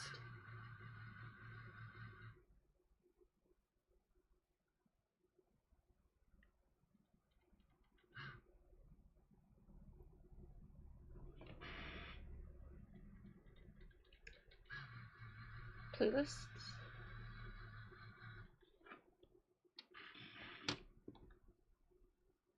Hang on.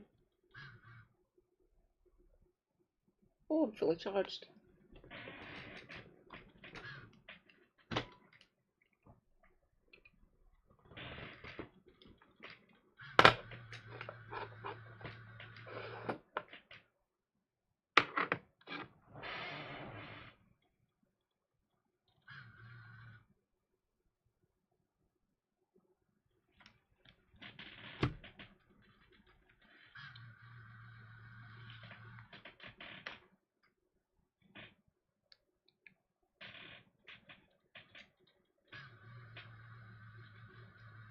Incredibly funny though is the double standard from this government though, because they've obviously prescribed Palestine action. The leader of UKIP, Nick Tenconi, made a speech in front of supporters where he called for political opponents to be hanged. I say, when we deport the invaders, when we remigrate the communists, we ensure we give the British public a referendum on the death penalty. And the monsters, the Islamist monsters who rape and murder our girls, and the traitors in government, all of them, if found guilty, should face the noose in Parliament Square. He said that traitors should face the noose. Now, elsewhere in the speech, he called for communists to be deported. I will declare war on far-left extremism and the communists. I will carry out deportations of the communists, begin remigration, and send them to North Korea. So even if you're born here, right, you're not an immigrant, he wants to deport people to North Korea for being communists. This is literally straight up Nazi rhetoric, right? The Nazis persecuted socialists, trade unionists, and communists, right? Communists are the direct opposite of Nazis. Now, if you think I'm being hyperbolic, this is Tenconi recently doing a Nazi salute.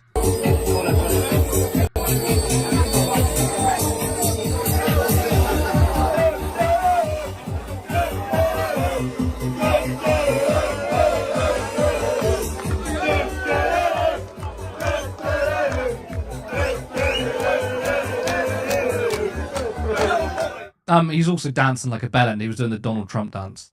But not only that, look at his armband. I mean, why would he do that, right? Have a look at the comparison. He knows exactly what he's doing. The only difference I can see is that he's bald.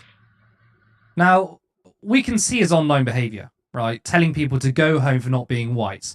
This is him saying it's the Green Party's Mothin Ali. And by the way, it's not the first time he's done it. He's done it loads of times. He said it to various people, such as Ash Sarkar and Narinder Kaur. Now, this is him saying he supports remigration. So I've called for remigration since day one of becoming leader. Those who have British citizenship but do not belong here are going home. All right, so you heard that. Even if you have citizenship, and he says if you don't belong here, now, of course, what belong is entirely what he thinks belonging means. Now, what is remigration? Remigration is a far-right European concept of ethnic cleansing via the mass deportation of non-white immigrants and their descendants, sometimes including those born in Europe, to their place of racial ancestry. It is popular, especially within the identitarian movements. Now, look, to me, this shows that reform are not the biggest threat. It's what comes after, right? Reform winning, and I do think they're going to win the next election. I think it means the Overton window is going to shift again. And more people are going to fall into the Nazi propaganda and white supremacy. These ideologies, I think, are going to be far more emboldened. Now, our current Overton window is basically the centre-right to far-right nationalism. So the centre-right is like the left part of the Overton window. You know, it's not left-wing, but it's the left part of it, right? There is no real left-wing discourse in the mainstream. And the right think that this government is left-wing, because if you're far-right, bloody everything looks left-wing. But this government, to me, it's centre-right, with some things actually being firmly on the right, like their attack on trans people. Helena, this government prescribed Palestine Action as a terrorist organisation, despite posing no threat to people. The current UKIP leader is a Nazi. Like, he's literally a Nazi, and is calling people to face the noose. So shouldn't UKIP be prescribed as terrorists? I mean, I don't think that either of them should be prescribed as terrorists, basically because I don't agree with the stifling of free speech that the prescription legislation allows for. Obviously, what's happened with Palestine Action has led to even the discussion of talk about the actions of Palestine Action being potentially difficult. There's a chilling effect.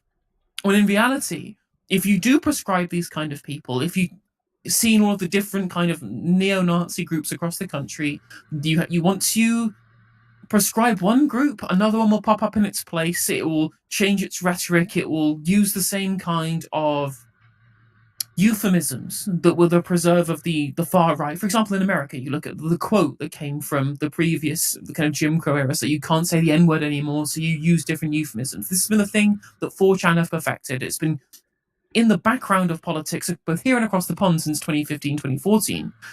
The reality is that trying to push one group out of the mainstream will result in another group existing in its place. It doesn't solve the problem, it just pushes it into the long grass to be found later down the line.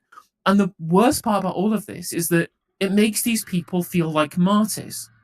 It will raise the profile of these people and allow them to spread their message. For example, when this idea that sunlight is the best disinfectant, you look, for example, at Nick Griffin in his time as a leader of the BNP.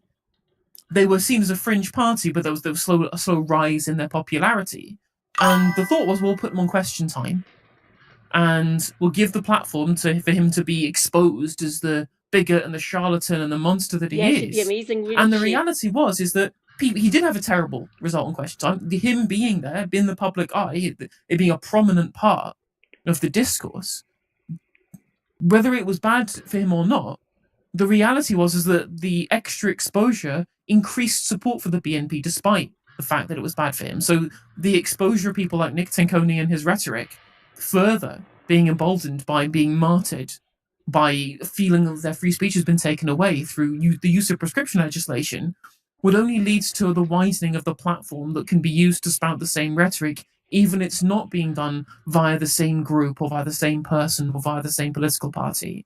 And the reality, of course, is that if you fold this into the current style of politics, you look at Reform UK, and the points you made about these people being emboldened and this rhetoric being mainstreamed, Nigel Farage's line throughout the election, and that's what he's basically been using, whether he was leader of the UKIP, whether he was leader of the Brexit Party or Reform UK, is actually, I am the thing that has stopped the far right in this country. My existence as a politician, of giving their right-wing movement in this country, like the far right movement in this country, a mainstream party to soften the rhetoric. I've always opposed people like Tommy Robinson, for example. Well, the reality is that the longer that Nigel Farage has been a mainstream figure in politics, the more these people have had their rhetoric in the public sphere. This idea that Nigel Farage being a mainstream politician is a silencing of the far right by there being a mainstream right-wing anti-migration party, that's just not been the case. We have seen riots on the streets, we've seen masked men going into asylum hotels, and now we're seeing open neo-Nazi rhetoric and neo-Nazi hand gestures and a desire for like open ethno-nationalism, right? Ethnic cleansing being made by what was once a political party that got 12% in the polls in 2015, for example. Nigel Farage's claim to being the person who silences the far right is just totally without merit. Because all we've seen, as you've mentioned before, of moving the Overton window right, is more of these people being given a platform and seeing their rhetoric mirrored in mainstream politics, with the mass deportation shit going under the Nigel Farage and Zia Youssef planning, and what we've seen, for example, coming out of America as well in the Trump he's regime. very Tory, yes. The idea that having a centre-right idea of the anti-migration party, again, all it's done is allow these people to feel like that they've been vindicated in terms of the ways in which that their rhetoric and their policy should be part of the mainstream discourse in this country. Yeah. So I hear you, what you're saying about in terms of, sort of freedom of speech, and also what utility does it hold to prescribe them as terrorists. What I do find incredibly funny, though, is the double standard from this government, though, because they've obviously prescribed Palestine Action. I don't think they're going to prescribe UKIP. Now, to me, who's more of a danger to society? It's UKIP, but they won't do that. So I think there's a double standard there. You're also absolutely right about Farage not being the antidote to the far right, because I think people like Farage and Reform have just been more clever in the way they address these policies. It's through dog whistles. To touch upon what you said about, was it the Redditors, and they said that, you know, you can't use the N-word or whatever, and they've used dog whistles. Surely, though, in that instance, it's better they can't say it. So even though dog whistles are used to communicate with each other, it's kind of like political correctness, right? I think that political correctness served the purpose because you made people feel uncomfortable to say these things, and actually it didn't spread as much. So is there not an argument to say we could censor these extreme voices, because even if they have to resort to using dog whistles, it's not apparent to the wider public, which means it seems like the racism is on the downward trend. Now, that's obviously doesn't necessarily mean it's the case, but I see it in terms of comparing it to political correctness. If you make people feel uncomfortable saying it, then at least there's some utility there. Well, I think that is right, but that's got to come from social stigma rather than from the hands of the state. Because in reality, as you mentioned before, the Redditors and the Nazis in the background were using these dog whistles, and when you look at America, for example, it was powerful enough for them to have the Unite the Right rally. The people with the tiki torches chanting "Jews will not replace us," right? That was born out of what Richard Spencer, famous neo-Nazi, said was that they'd meaned it into existence using Pepe the Frog as a unifying symbol for the 4chan style neo-Nazis, right? Forcing them to do it in code, whilst it may stop it from going further than the online circles. It has at the very least been a calling card amongst them. But as I said, I think social stigma is the way that we do it. One thing I will say, one thing I think is really worth touching on here too, given that we're making this comparison to Palestine Action, for example, is that when you look at the talk about remigration, when you hear the stuff that comes out of the tweets that you put up there, going back to this perceived kind of racial ancestral homeland, for example, where have you heard the term ancestral homeland before? Well, who are the most prominent people in society talking about the necessity of an ancestral homeland? This idea that somehow every ethnicity has a place in the world, has a strip of land specifically that they belong in. Is it weird how the far right seem to really love Israel? Well, that's the reality. It's the reason why they like Israel. It's because it's the model ethno-state. They believe that there is some kind of link between like an ethnic group and some kind of land, which is a preposterous idea to me. And it's their justification of saying, well, if we can get all the Jews out of Europe and into Israel, which is what was the meaning of the Balfour Declaration, it's anti-Semites wanting Jews out of Europe, essentially, you know? It's the justification for saying, well, all this ethnic group belong in this area of the world. Well, that means that all people of a certain ethnic group in the UK also belong back in the subcontinent, back in the Middle East, back in Africa, because that's where their ancestral homeland is. As if somehow, just because your ethnic group had ethnogenesis in a certain region, that means that that's where these people should live forever. Obviously it's a nonsensical idea, but this is why we have to push back against the Zionist narrative being mainstreamed. And that's why we've seen these things all kind of interlink at the same time. Is because fundamentally, the central part of the modern remigration narrative and the Zionism as anti-colonialism stuff is that it's all this comes from this basic idea that somehow land is connected to ethnicity when it just isn't. This is what they're trying to say. Like, England is for the English ethnic group specifically, rather than a nation of people or a community of people who live amongst each other regardless of their ethnicity, which is what Britain and England means to me. It's the people who I live with. It's the communities that I'm a member of. It's not any kind of ethnic group. And that's what fundamentally why you get this rhetoric of people being traitors, people undermining the nation, because fundamentally they see it as an ethnic identity rather than a community identity, right? And neoliberalism has caused an absence of a collective understanding of society, which has allowed there to be a power vacuum, an ideological vacuum for collectivists to fill it in the replacement of class politics with white identitarian politics. So we really need to get our act together to ensure that we can give people another narrative on why Starmer capitulating and refusing to engage in class politics has been the best gift that the right wing, that the far right especially, have had politically in this country. There's no counter narrative for an opposition to neoliberalism other than white nationalism and ethno-nationalism and white identitarianism.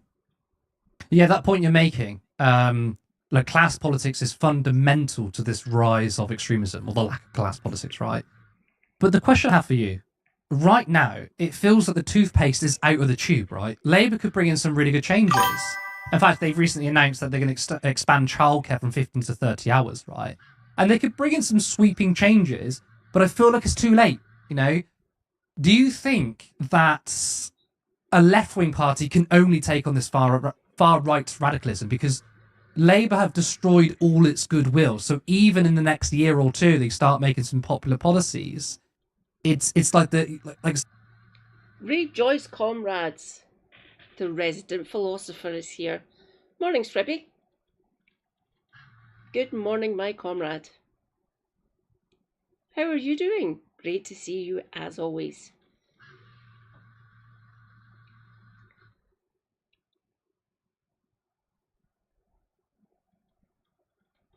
Curtis and Helena, as you probably know. Great to see you, my man. So the toothpaste is at the tube. The radicalism is already there. I mean, we're already seeing globally, internationally, but especially within the global north, the collapse of the liberal capitalist order that was formed in the wake of the Second World War. Like, at least in terms of like the liberal basis of this, that's all collapsing, but it is collapsing because there has been no shackles on capitalism in a post-neoliberal world. The social democratic post-war consensus, the New Deal, which you would call it in the United States, for example, that all got blown apart by the free trade era in the 1980s. And of course, there has been no counterweight since the fall of communism in 1991, essentially, to force the capitalist West to be able to give something back to its citizens rather than allow rampant capitalist subsuming of the wealth of these nations into the hands of very, very few. This was the reality that Marx talked about, right? In terms of the division between capital and labour, and the reality of what would happen if capitalism was untethered and unchained. And so, given that it's essentially expanded as far as it can in terms of the consent of the people who live in these societies to watch all of the assets of the world be subsumed by even fewer and fewer people, it was always going to end up leading to fascism. It's capitalism in decay. The reality is, if we want to look at the future where the global liberal capitalist order is breaking down, there is only two options. There is socialism and there is barbarism. And given there is no socialist alternative, at time of recording, outside of, I guess, hopefully Zach Polanski wins the leadership election, the Green Party tomorrow, people are turning to barbarism because there seems to be no alternative. Support independent media. Support social justice that's there on social media. Thank you. Turn left.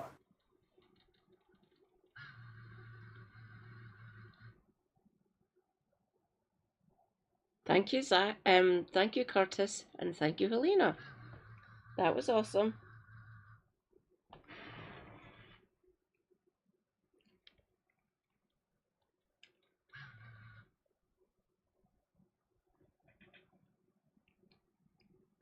What is in my watch later?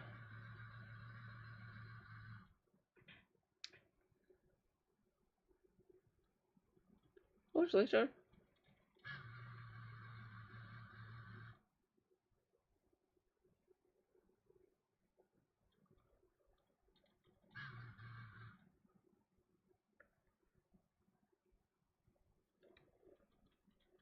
Yeah, I know 6 videos are unavailable. I get that. I'm going to turn off auto-rotate, that's rather annoying. Turn off auto-rotate.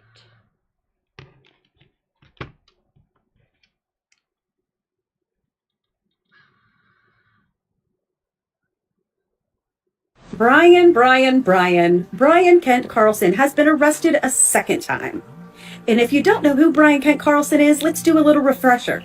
He's the man who brilliantly released the Google Drive that contained all of the PDF file messages between him and his girlfriend, or now ex-girlfriend, Christina Mitten. And in addition to that, He's had more women than I can count, come forward on TikTok about him for stalking, harassment, blackmail, threats. He also has criminal charges from 2 different women and restraining orders from 3 different women. Brian's a whole problem, but he was arrested on July 29th and spent 6 days in jail and was released on August 4th on his own recognizance. Right now, we can't see what the charges are in the system or if there are even charges, but here's what I do know. The last time he was arrested, it was in association with witness tampering, harassment, and something else with his ex-girlfriend Christina Mitten, the one involved in those PDF file messages. According to something on her TikTok page, those charges have been dropped. But according to an inside source, and I can't validate or verify if this is true, when Brian was arrested, all of the electronic devices were removed from his home and taken to the police department. I wonder if that has anything to do with the fact that myself and many other people provided every single one of those PDF file messages to the Utah or to the Kaysville police, as well as the prosecutor's office. And I wonder if they're looking at his devices to see if there's more on them. But what we know now is that is Brian's second arrest this summer, and the charges associated with Christina Mitten have been dropped, which doesn't shock me because she's been with him, been against him, been with him, been against him, been with him, been against him. It's been a back and forth. Even since the charges were pressed, they've been in communication. If you're trying to press charges on a dude for stalking and harassing you, the last thing you do is talk to him on the phone. You block all communication on every single app and you don't respond to him if you're really that afraid of him. But she doesn't seem to understand that. But anyways, Brian was in jail again. I wonder when the next time will be. The UK has just seen a massive political upset. Zach Balansky, 20,411. This is Zach Balansky, as of today the newly elected leader of the Green Party of England and Wales. And he just won that role with just shy of 85% of his party's vote. Thank you very much. Which could change the calculus of British politics massively. See, the Green Party has long been a progressive party. But it's fair to say that, as its name would suggest, it has paired that economically progressive agenda with one of more genteel middle-class conservationism. Here, for example, is Green Party member of the House of Lords, Jenny Jones, opposing the building of a desperately needed expansion to the capacity of the UK's rail network because it might chop down some trees or something. Jenny. Zach's entire campaign, however, has been built around embracing what he calls eco-populism. We live in a time where we're deeply divided as a society.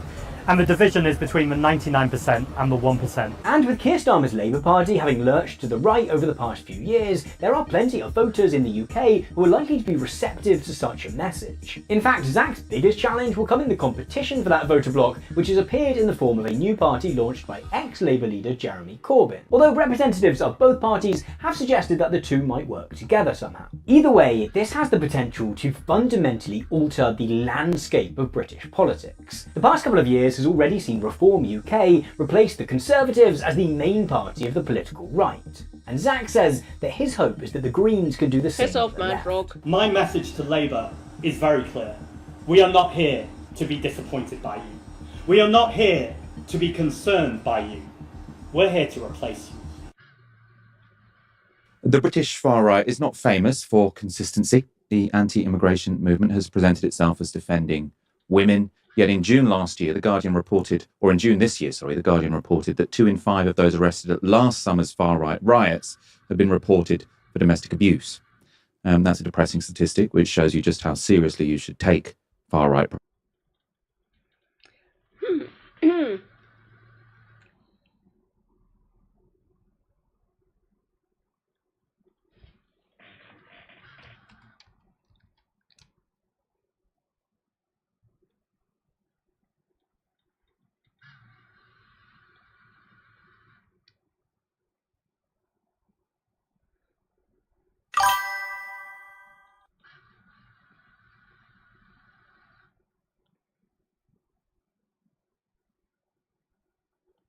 Oh, that's an hour long. That's a bit long.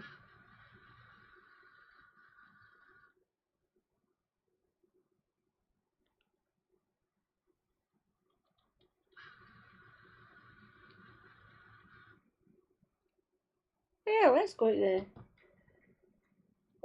to Channel 4 News.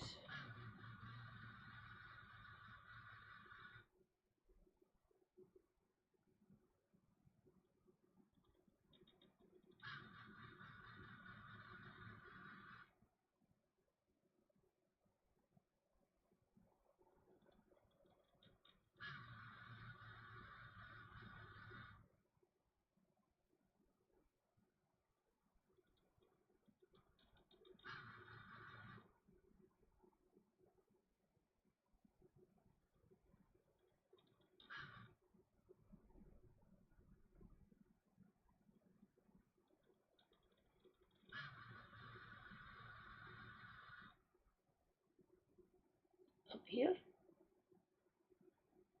There, it's there. Green Party has elected Zach Polanski as its new leader by a majority of 5-1. Previously the deputy leader, he is a member of the London Assembly but has never been an MP. Zach Polanski has promised to speak up for the marginalised, emphasising his support for migrant communities and called for the nationalisation of water companies. The party currently has a record 4 MPs and over 800 councillors. Green Party has elected Zach Polanski as its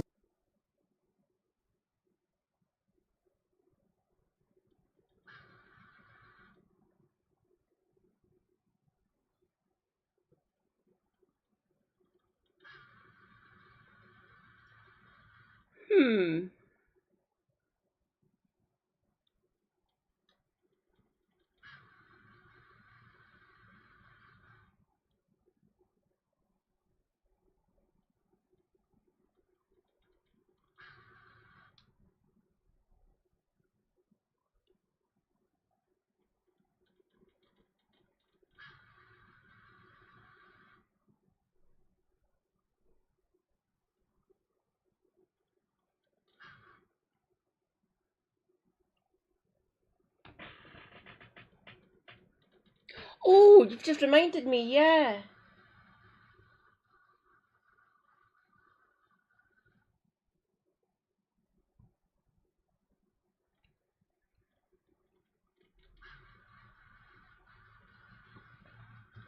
Thanks, Gribby. Oh, there we go, different bias.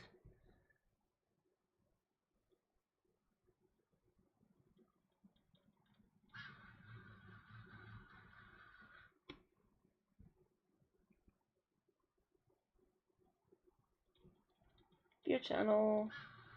Videos.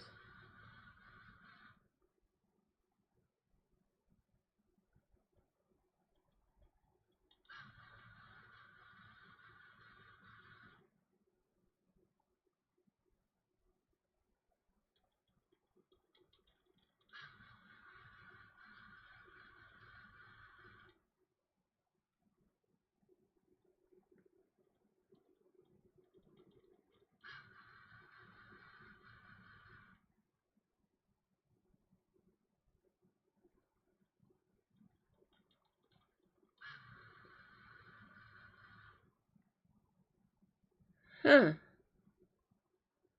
that short?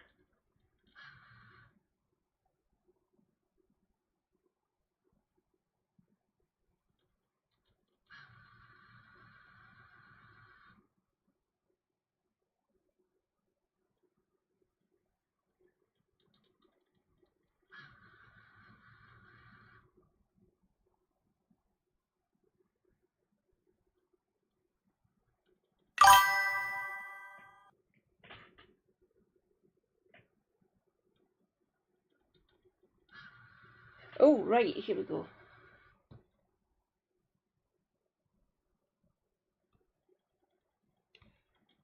Let's go to my Twitch stream manager. Stream manager.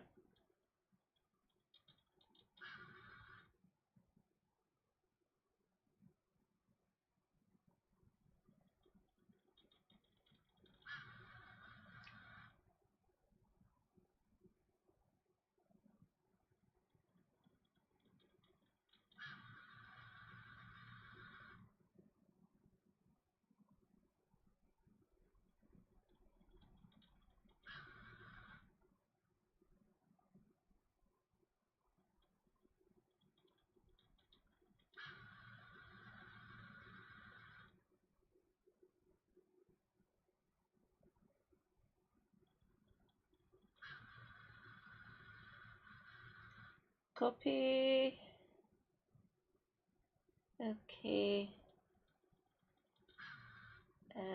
I will put that into my Discord, make it easier for myself. Just put it in general.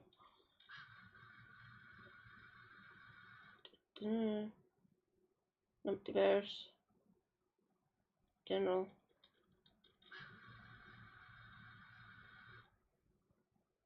Paste.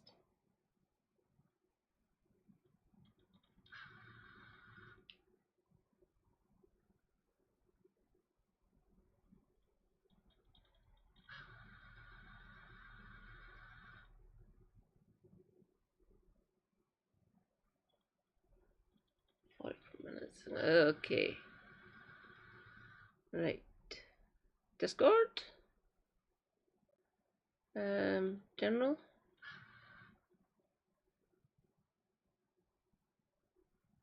There we go.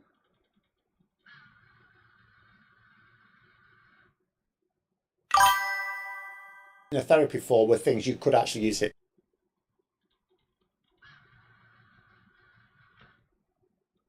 Good afternoon, everyone. It's all go with this live streaming, isn't it? So the Green Party, don't talk about them much. I don't ignore them. They just don't give you very much to talk about. But so they've just had a leadership.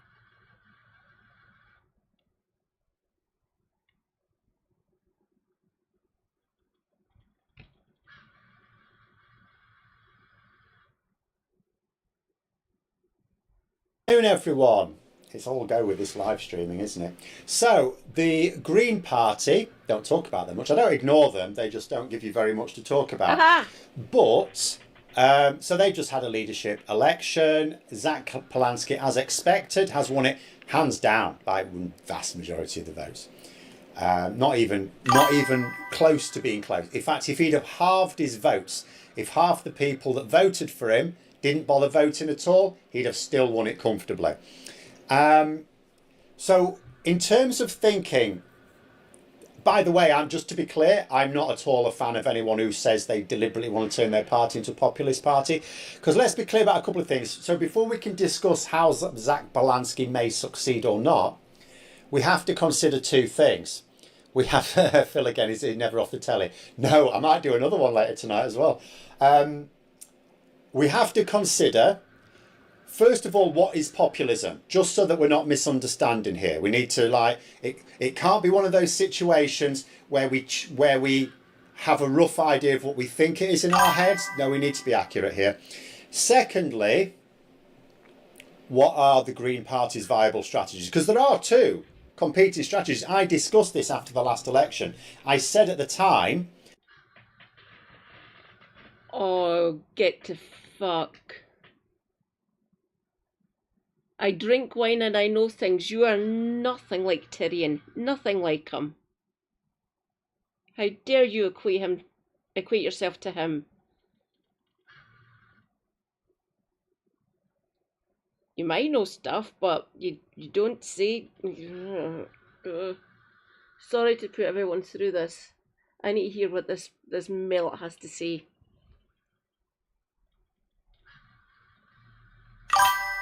The Green Party have a choice to make. The question is, has Zach Polanski made that choice? I am going to question, does Zach Polanski actually have a strategy? But anyway, so what is populism? Populism is a technique of rallying to support for yourself by identifying a section of society as being the enemy of everyone else. So it basically says, these people are your enemy, rally around us and we're going to take them on. Now, so I generally say a political party can either try to be populist or it can try to be serious. It can't be both. It's not that it physically can't be both. Let's see what Phil has to possible. Say. Then we'll go and you just very rarely see both. For example, you could look at the typical one. We'll always go to this when we talk about populists. The most successful populists in history, or at least for a period, were the Nazi Party. They were populists, obviously. They identified enemies of society and they rallied everyone else in opposition to them. But they also had a serious project. It's horrific, but it was serious. Then you could say, so what if you were serious and you wanted to inject a bit of populism? Is that possible?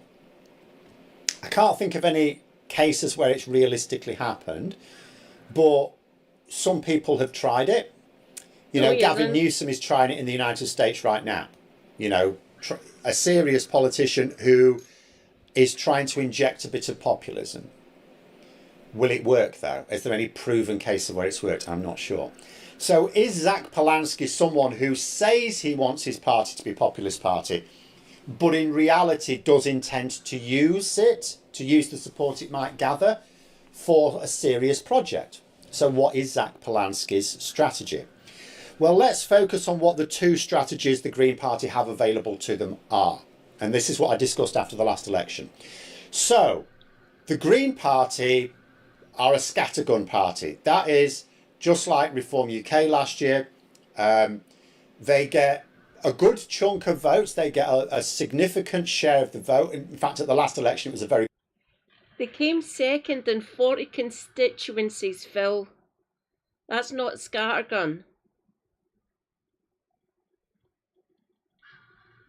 And now with Zach at the helm, it's going to be eco-populism or eco-socialist. There's a clear policy prescription coming down the road. Just saying.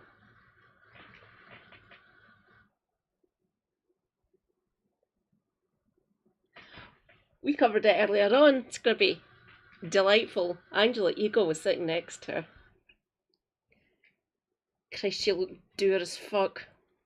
I feel for her, Ron, I really do, having that as your MP. Fuck. Ugh. Still haven't seen my one in the chamber. Canny point, I can't make her out. She might be there, who knows? A big share of the vote for them, historically. But it's always a significant share of the vote. It has been for years. Yes, it does. But it doesn't translate into a lot of electoral power. Because it's spread all around the country. The Green Party have never had a focused strategy. They've always had that scattergun approach of try to appeal to as many people as possible, because that's how you work elections, isn't it? And it's like, not necessarily, especially not with the first past the post system. The aim of politics is to win as many seats as you can, not as many votes as you can. So being second in 40 seats isn't... So where the Green Party win is, if you look at some of their seats they've won, they're usually quite NIMBY areas. They're sort of, I mean, socially liberal, wrong, but leaning a bit right areas. I mean, there's a couple of seats that they won that would have otherwise been Labour seats, sure, but the other two were Conservative, and where they win councils, that's like Conservative areas. That'll be changing. And that explains their NIMBYism in Parliament. So, for example, they say, look, I mean, obviously that's their thing, right? Green politics. So, climate emergency, we need to do something. We need to do something really radical, just not where we live. That was Adrian Ramsey. So that's their attitude. So they, for example, at the council level, have blocked public transport options, therefore encouraging more people to have to use cars. They've blocked clean energy projects. So that's the reality of it, that they talk a good show nationally, but where they actually win power, they're very NIMBY. They could have carried on with that, and it looks to me like Ramsey wanted to carry on with that, for example, in particular. Then there's another strategy. Someone's mentioned there Brighton. Yeah, Brighton's a separate issue there. But what I'm talking about is where they have power. They don't have power in Brighton. They represent Brighton, but they don't have any administrative power in Brighton. They do where they have councils. That'll be changing. The MP can't block any project like that. They can speak out against it, but they can't block it. The alternative strategy, however, is to recognise that the Green Party could vacuum up a load of those votes that are dissatisfied with Labour, which is clearly where Polanski is trying to lean into. But where are those votes strategically? If you're going to use it, like he says he wants to win 30 MPs at the next election. I mean, I can come up with some reasons why, fine to have ambition, but yeah, it's not happening. So he reckons he wants to win 30. So where's he going to get these from, right? Urban. Like I said, 40 seats, they came second last year.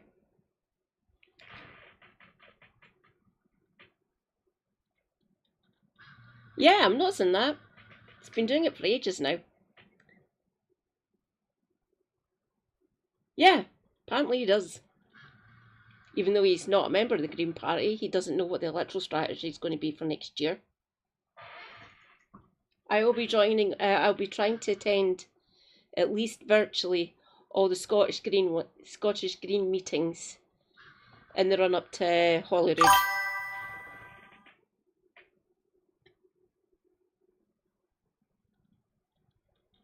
Yes, it will be fun, won't it? He'll be trying to justify not a coherent message from Westminster and all that fucking bollocks. Oh no, it's coherent. It's just fucking disgusting in my opinion.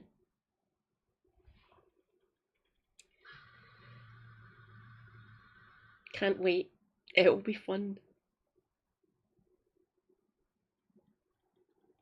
Thanks for the Where link, is Libby. the Green Party's best chance of winning new votes in a way that could turn into new seats? It's young, Urban liberal, socialists. urban dwelling, usually graduates, right? That's your best source of votes for the Green Party. If they really wanted to expand, the best people to target are young, liberal graduates, progressive, left wing, right? So am I. They're in the cities. They're not NIMBYists. They don't like the NIMBY thing. They are fully seized of I mean, they live in cities, right? In and around cities. They're used to infrastructure all around them. They're not put off by it like the people out in like the shires. So, and I said at the time, the Green Party have to choose which one of those they become. Which one's Zach Polanski? Which one is he? Honestly, there's bound to be some people here who know Zach Polanski better than I do. Which one is he? Because I haven't heard him say either. He's clearly not. So, because here's the risk as well for the Green Party. So, they had to adopt one of those strategies. They can't try and do both. That's not going to happen because either you're NIMBY or you're not. You're either NIMBY, in which case you're not really in favour of radical reforms, and that's not going to appeal to the young liberal graduates, right? Or you are going to go for it with your radical reforms, and you're going to go, and you have to be anti-NIMBY. Like, he's attacked Keir Starmer today, right, without really saying what about. But Starmer's come in saying, we're going to smash the NIMBYs. He's saying, we're going to build this green infrastructure, we're going to build these houses, and if people have got a problem with it locally, tough shit. That's his attitude. Zach Polanski hasn't said that. So he hasn't aligned them with the YIMBY side, but what he's clearly going to do, and he's made it clear, what he's clearly going to do is he's actually going to upset a load of those traditional Green voters in the areas they win, right? Now, I'm not saying he's going to lose votes over this. He may get more votes at the next election, but that will not necessarily translate into more seats if he ends up appealing to people in areas where he can't win. Because what is his strategy for winning seats? To win seats,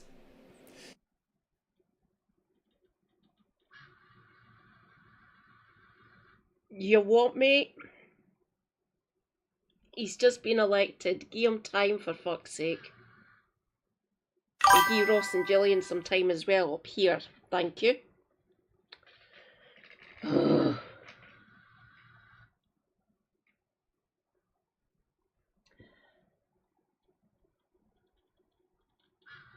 Correct, Reza. We'll need to ask Angela that one. 1.5 million houses isn't enough, by the way. Nowhere near enough. Basically 46 years, my entire life. Her. She's done us in with right to buy and shit like that. We need to be building at least 1 million a year, not 1.5 million over 5. 1 million a year. And they all need to be either council or social rent. Council ideally. Council housing, please. We need them now, please. Angela, listen to me, for fuck's sake.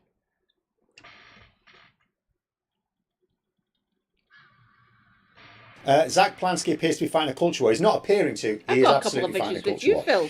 I've got a couple of issues with Zach Polanski. The first of which is he's a known con man, right? I describe him in the thing as a posh boy chancer, right? Privately educated, and what did he do in his former career? He told women that they could think their tits bigger. That was his career. It was a decade ago. You can make your tits bigger with the power of hypnotherapy, right? That's who he is. Sod off. And he's not really shown any signs that he regrets that period of his life at all. So when he says attacking Starmer is the best way to get media attention, which is what they're after. Sure, yes, oh no, absolutely. I don't say that his attitude of being in your face is wrong. At the end of the day, he has stated that he wants to replace Labour. He wants the Green Party to replace Labour, right? Of course you're going to have to be in your face. I think Starmer should be more in your face with some of these people, right? That's what I would like to see, that in your face attitude. But what's his strategy? Because he claims, with this idea of populism, he's going to be taking on Reform UK. No, he ain't. He's not even attempting to tread on Nigel Farage's toes. He is occupying right now, and he's praised Jeremy Corbyn today. Oh, it's full of praise for Jeremy Corbyn. Attack Keir Starmer. Who's that appealing to? That's appealing to the Your Party crowd, isn't it? You know, if he was just attacking Starmer, you could argue, okay, he's also trying to appeal to the Reform UK crowd, but he's praising Jeremy Corbyn. There's only one niche that he's appealing to there. So he is actually now in direct competition with the Your Party. Now, some advantages. One advantage he has over them is that the Green Party can probably consistently claim to be pro-trans. So they can certainly lean into that. So they'll only be competing with the Lib Dems on that one because everyone else is transphobic, right? Where he may struggle and what he's going to have, say, pathetic little attacks. Well, I haven't attacked him yet, apart from showing the fact that he's a proven con man, which he is. That's not an attack, that's a fact. Where he's going to have problems is, like, what is the Your Party really? What is Your Party? It's not a left-wing party. They're not promoting any left-wing ideas. I've said this before. They're not promoting any socialism. They've abandoned that completely, right? They're giving lip service to it. What are they? They're a party that is formed around this nucleus of Gaza issues, right? And even then, they're tearing themselves to pieces. No, he isn't. Jeremy Corbyn's being attacked for being a Zionist, which technically he is. So it's like, so the Your Party, or at least some in it, I mean, I know these are only people in and around the movement, they're not the people who speak for the party, but there's a lot of people who are supporting that, who are saying you can't be a Zionist and in this party. So they're making themselves very niche. Where does Zach Polanski align the Green Party there? It is, isn't it? Where does he align them? Because he's got to think about that, right? You've got to think about it. Where does he get these votes from? Where does he get the votes from? It doesn't matter, you know, some people in the chat who are just thinking ideologically. I'm sorry, you're in the wrong place. I have an ideology. I don't think ideologically on this channel. I think strategically. Where does he get the votes from? Specific groups of voters. Who does he target? If he tries to target people if he tries to pull people away from Reform UK, he's got to have some crossover with the Reform UK, but he's not doing that. So if he wants to target disaffected Tories, he has to have some crossover there. He's not going to do that, right? He's openly saying today he wants to drag the party further to the left. Now, the party has always sort of been left-wing, but like I say, in the places it wins, it's not the left-wing voters that propel them to power. They do have left-wing supporters, obviously, but they also have a few centre-right supporters who are socially liberal, like, you know, sort of the ones who might otherwise vote Lib Dem, maybe. So if he's going to drag them, in fact, let's listen to what he's actually said. Let's just be clear about what he's said. Yeah, he's doing a lot of heavy lifting, isn't it? He's talking about... What has he said? Sorry.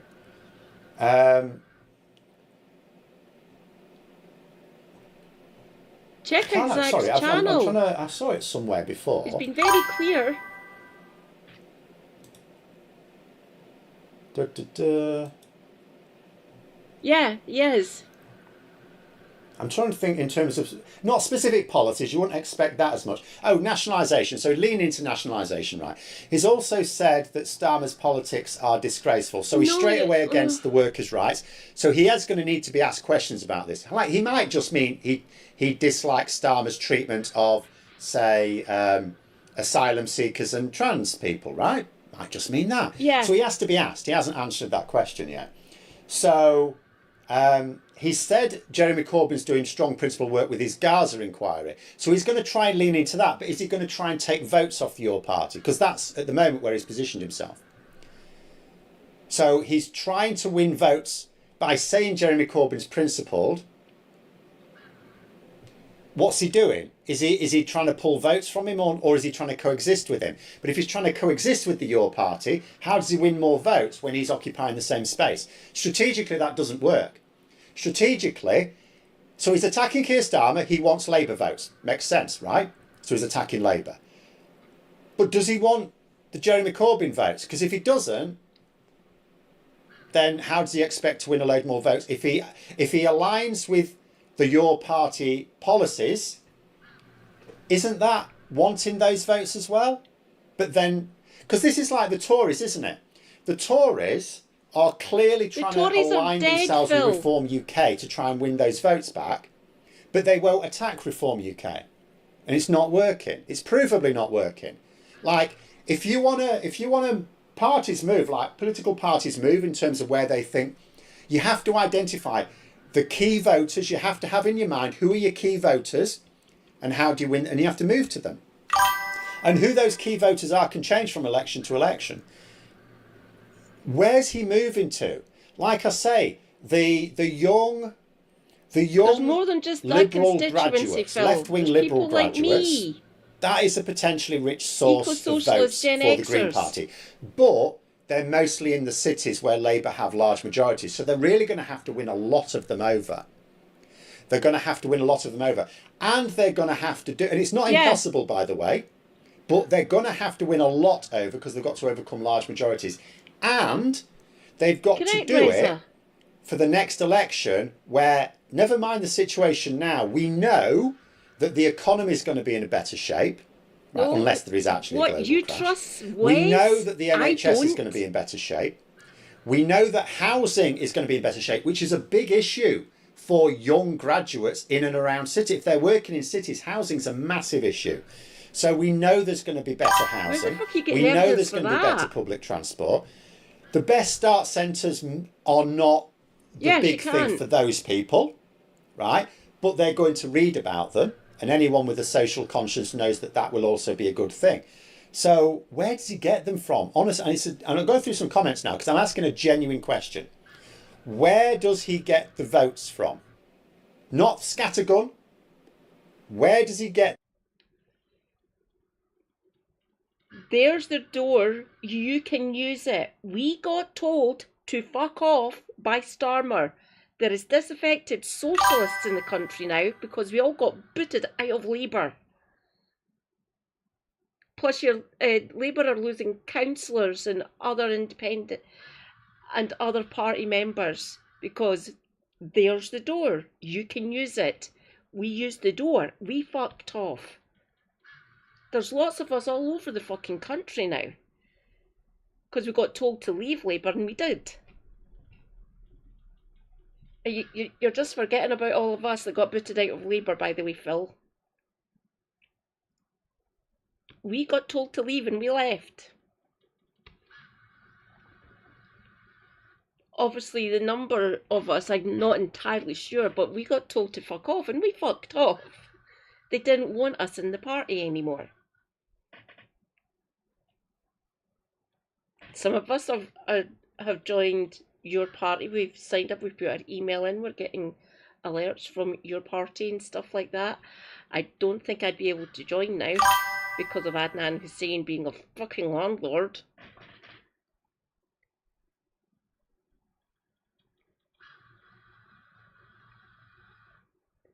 Yeah. Phil speak. Yes, Phil speak.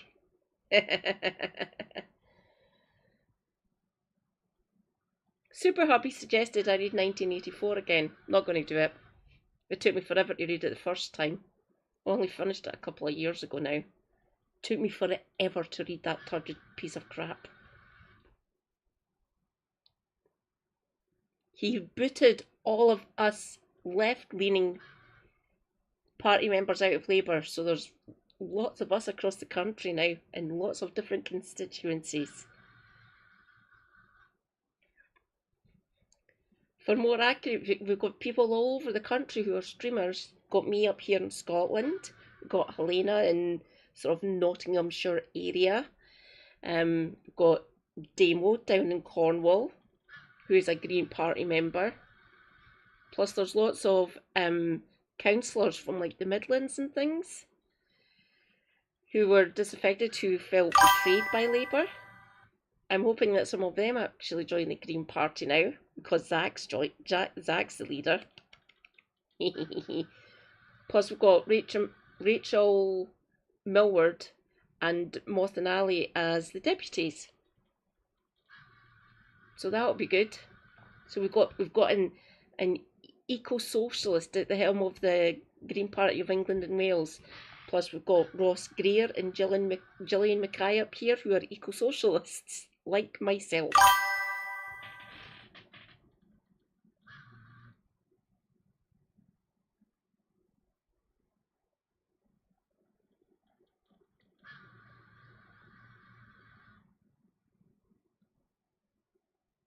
Correct, Scrubby, wow. He seems to be glossing over people like us, which is typical Phil, really, isn't it?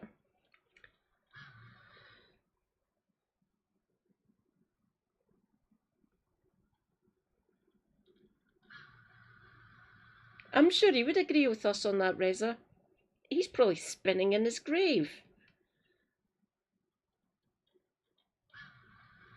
Them in a way that lets him win seats. Be specific. Because I don't know where he thinks he's getting them from. Is him praising Jeremy Corbyn similar to Starmer parroting Nige? Not like to convince any of his voters. Yes, he is. I don't think Starmer is parroting Nigel Farage. If you listen to the statements yesterday, they've actually attacked them. What they're not doing it is a really in-your-face way, right? So what Labour are trying to do is not parrot Farage. What they're trying to do, because they are actually attacking Reform UK. Labour are attacking Reform UK on a daily basis. They're just not doing it they need to do it in a really in-your-face way to get it in the news, right? Because that's the only way most of you are going to see it, right? If it's big headline, Keir Starmer, like, you know, basically calling Nigel Farage out for a fight outside the pub. But what he's trying to do is he's trying to attack Reform UK in a way that also doesn't put off, you know, the sort of the supporters, the Reform UK supporters. So he's trying to take on Reform UK without treading on the voters' toes, which is quite a difficult thing. And he needs to be more in your face. So, but the fact of the matter is, yes, I mean, if you're making the point that Labour have not pulled those votes from Reform UK, yes, you're absolutely right. So the way Labour have been conducting their issues on immigration and asylum has not won them any votes. It's failed. It's utterly, and I've said this for the last year, their whole strategy is a failing strategy. How's his different? How's his different? Again, you've got to think, where do the votes come from? You can't just go, oh, he's going to say these things, it's dead popular, right, and he'll get loads of votes. That's not how Remember when your Lord and Master, your became leader.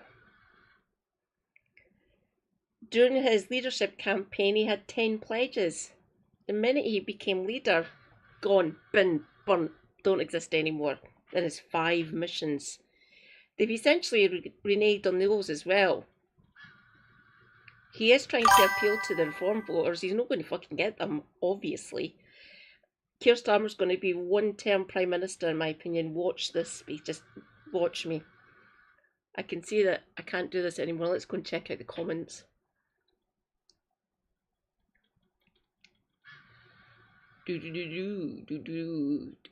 Here. Oh. I will not leave a comment. Peter Brown. Thank you, Peter Brown.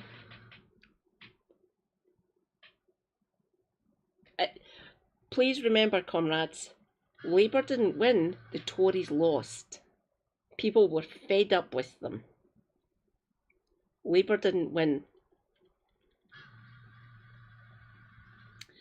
My wife joined the Greens in the local elections, so me, but soon became disillusioned with them when the candidate tried to make out she had something to do with the flower displays around the town. My wife organises with volunteers maintaining the flower tubs in the town.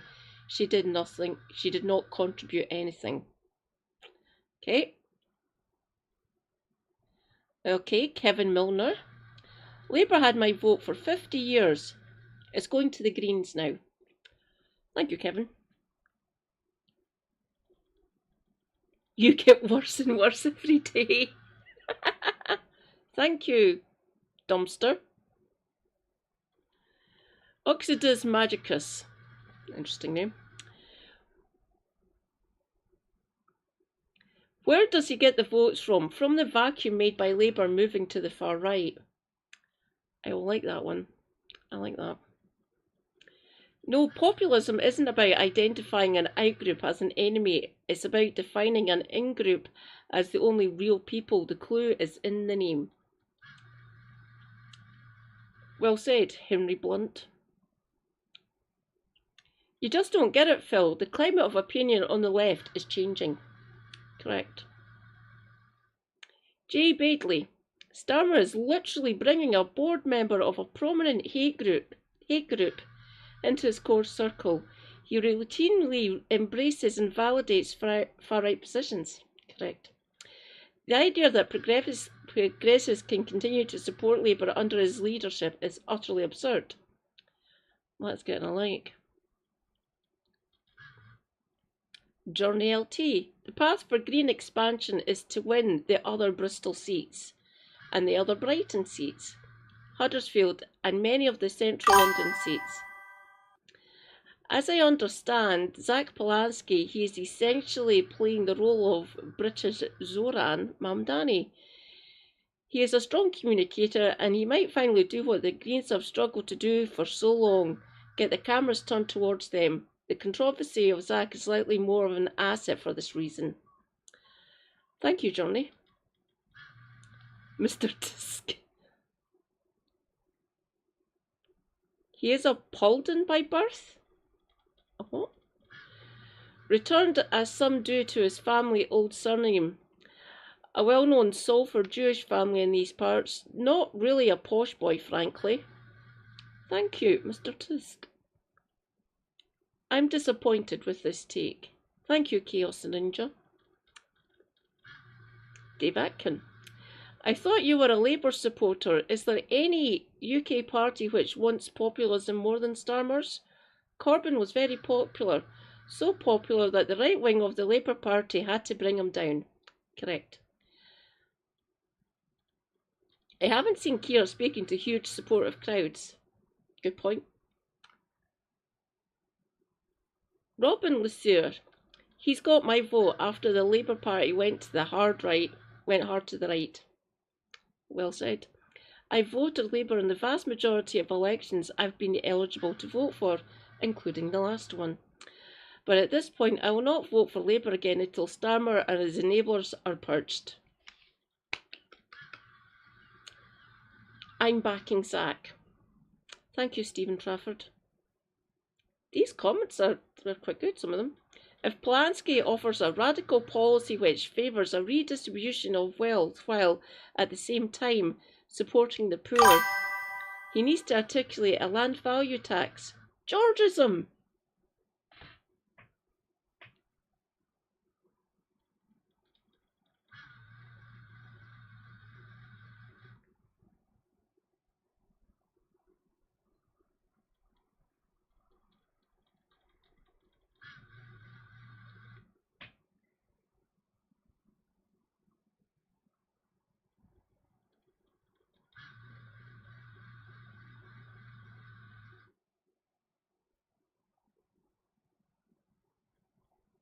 Yeah, the comments make him look completely fucking mental. Right, here we go. If Polanski offers a radical policy which favours a redistribution of wealth while at the same time supporting the poor, hello, poor person here, he needs to articulate a land value tax. Georgism. I agree. When you add nationalisation of major infrastructure, including water, NHS, rail companies, etc., winner. Yes. And don't forget the 2 million young voters who have never voted before. Oh, Zach Polanski.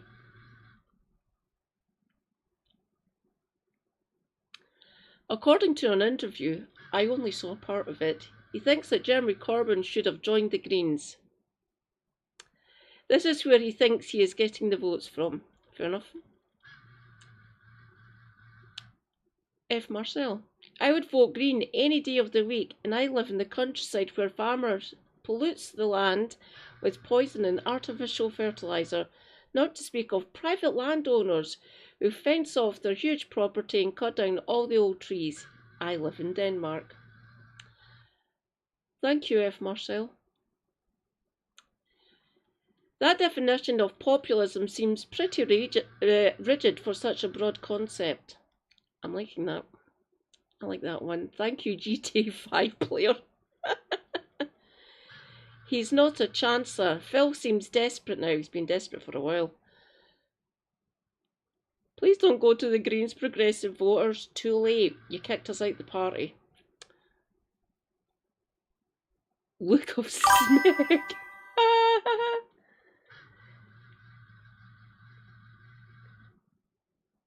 Yeah.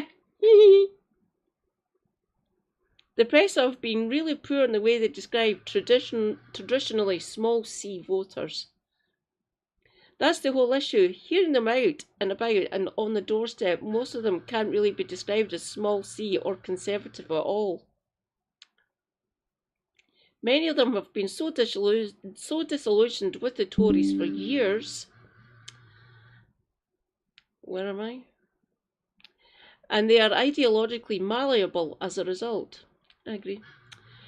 I've heard wealthy, posh, small C Tories come out without even being asked about tax, mention that they'd be happy to pay more tax for better public services. I'd be fine with that as well. The press acts like these people don't exist because they are stuck in their own urban bubbles. Correct. Where they also seem to forget that not everyone is a metropolitan liberal elite either. Correct. Thank you, Luke of Smeg. Cool banana. I'm sorry, but socialism isn't when the state manages the means of production. It's when the means of production are owned by the people. Might this be a socialist? Wow. That could mean the state, or it could mean something like cooperatives or universal citizen shares. There's no likes on that yet. I'm liking that. That's getting liked. Well done, cool banana. Tuppy the Ducky. A lot of NIMBYs are transphobic too, and there's already a lot of people within the Greens who are angry and upset that he's progressive and inclusive. He's already pushing out those people simply by being elected. It's also my experience that most NIMBYs are older too and aging out of the party so it makes it sense to secure a new generation. I'm personally distrustful of the Lib Dems, so am I. And anyone that's part of that coalition which does include him.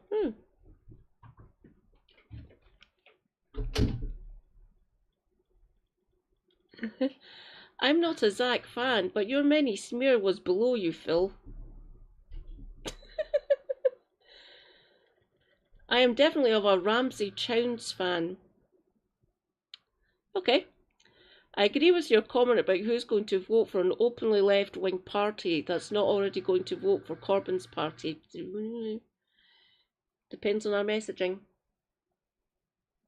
Obviously, we'll see in due course. In my opinion, he might be more aggressive in debate, but his rhetoric will turn voters off. You don't know that. His appeal is not broad enough. Green members have made a huge mistake. Thankfully, Greens have a leadership election every 2 years. Shut up, Clive. Hornet Gamer? I have by necessity swapped 2 letters around for my final 2 words. The reason outrage politics favours the far right is the suppression of replies pointing out they are organising and condoning racist acts of retotism.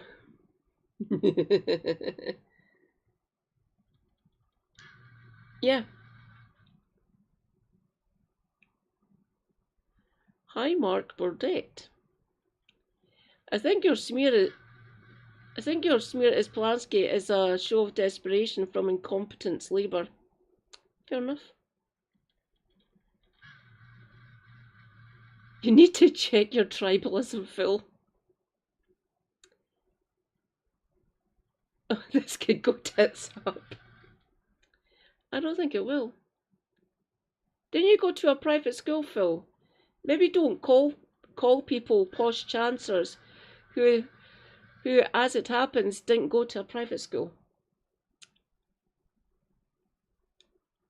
Phil likes to talk about politics, but he doesn't have an opinion about the situation in Gaza, probably because he's impressed with Starmer.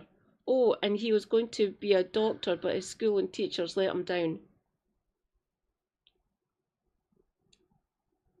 Teehee. I guess the answer to the question is wait and see.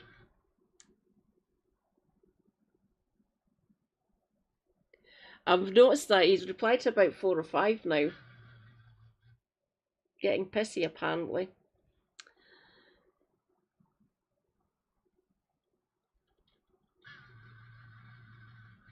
I think Polanski is an excellent choice. He's young, speaks well, and I think he'll be able to get on a mainstream media when others on the left struggle. It's time we on the left start fighting like the right do. That's getting late. Thank you, Alistair Bartlett. Advanced UK sounds like a flea and tick treatment for our furry friends. It's quite funny. Do you mean rather than an ineffective pair of simps? Oh, you must be talking about Ramsay and Ellie. Benign student politics. Job. On the subject of misunderstanding, I replied to a response to a comment that I had made on another channel this morning. I wonder what channel. The responder was under the impression that republics cannot be democracies. Beg to differ. I wrote a polite reply to the effect that there are different types of democracies, citing Republic of Ireland and the UK and mentioning that, oh my god, that the oldest has been the USA, which was the subject of misunderstanding, but that the democracy watchdog has speculated that the USA may lose its democratic status by next year.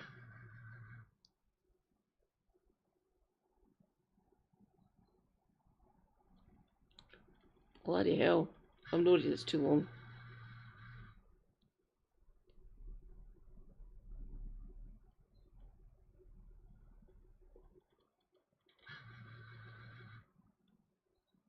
Oh. First, not even Error has made a comment after 51 minutes streaming. To answer your question on a slightly different take, yes, Labour have been taken in by a multimillionaire chancer. His name is Starmer. Naming yourself Jack Reacher.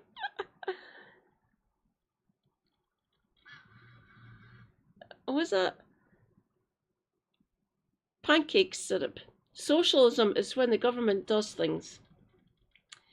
Capitalism is when the government doesn't do things. Phil, you're so wrong.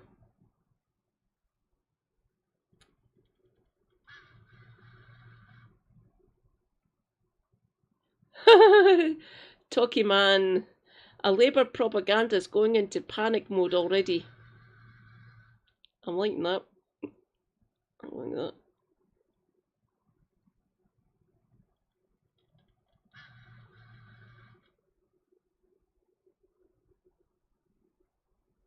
Oh, he's replied.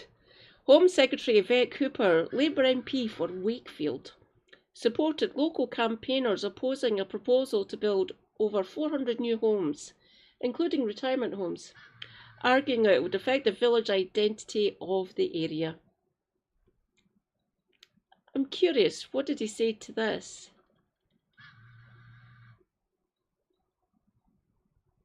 Good story, she's not the leader. As I don't, she's not a suffragette either.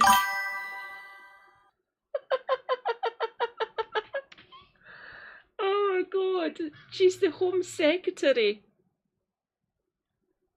Christ.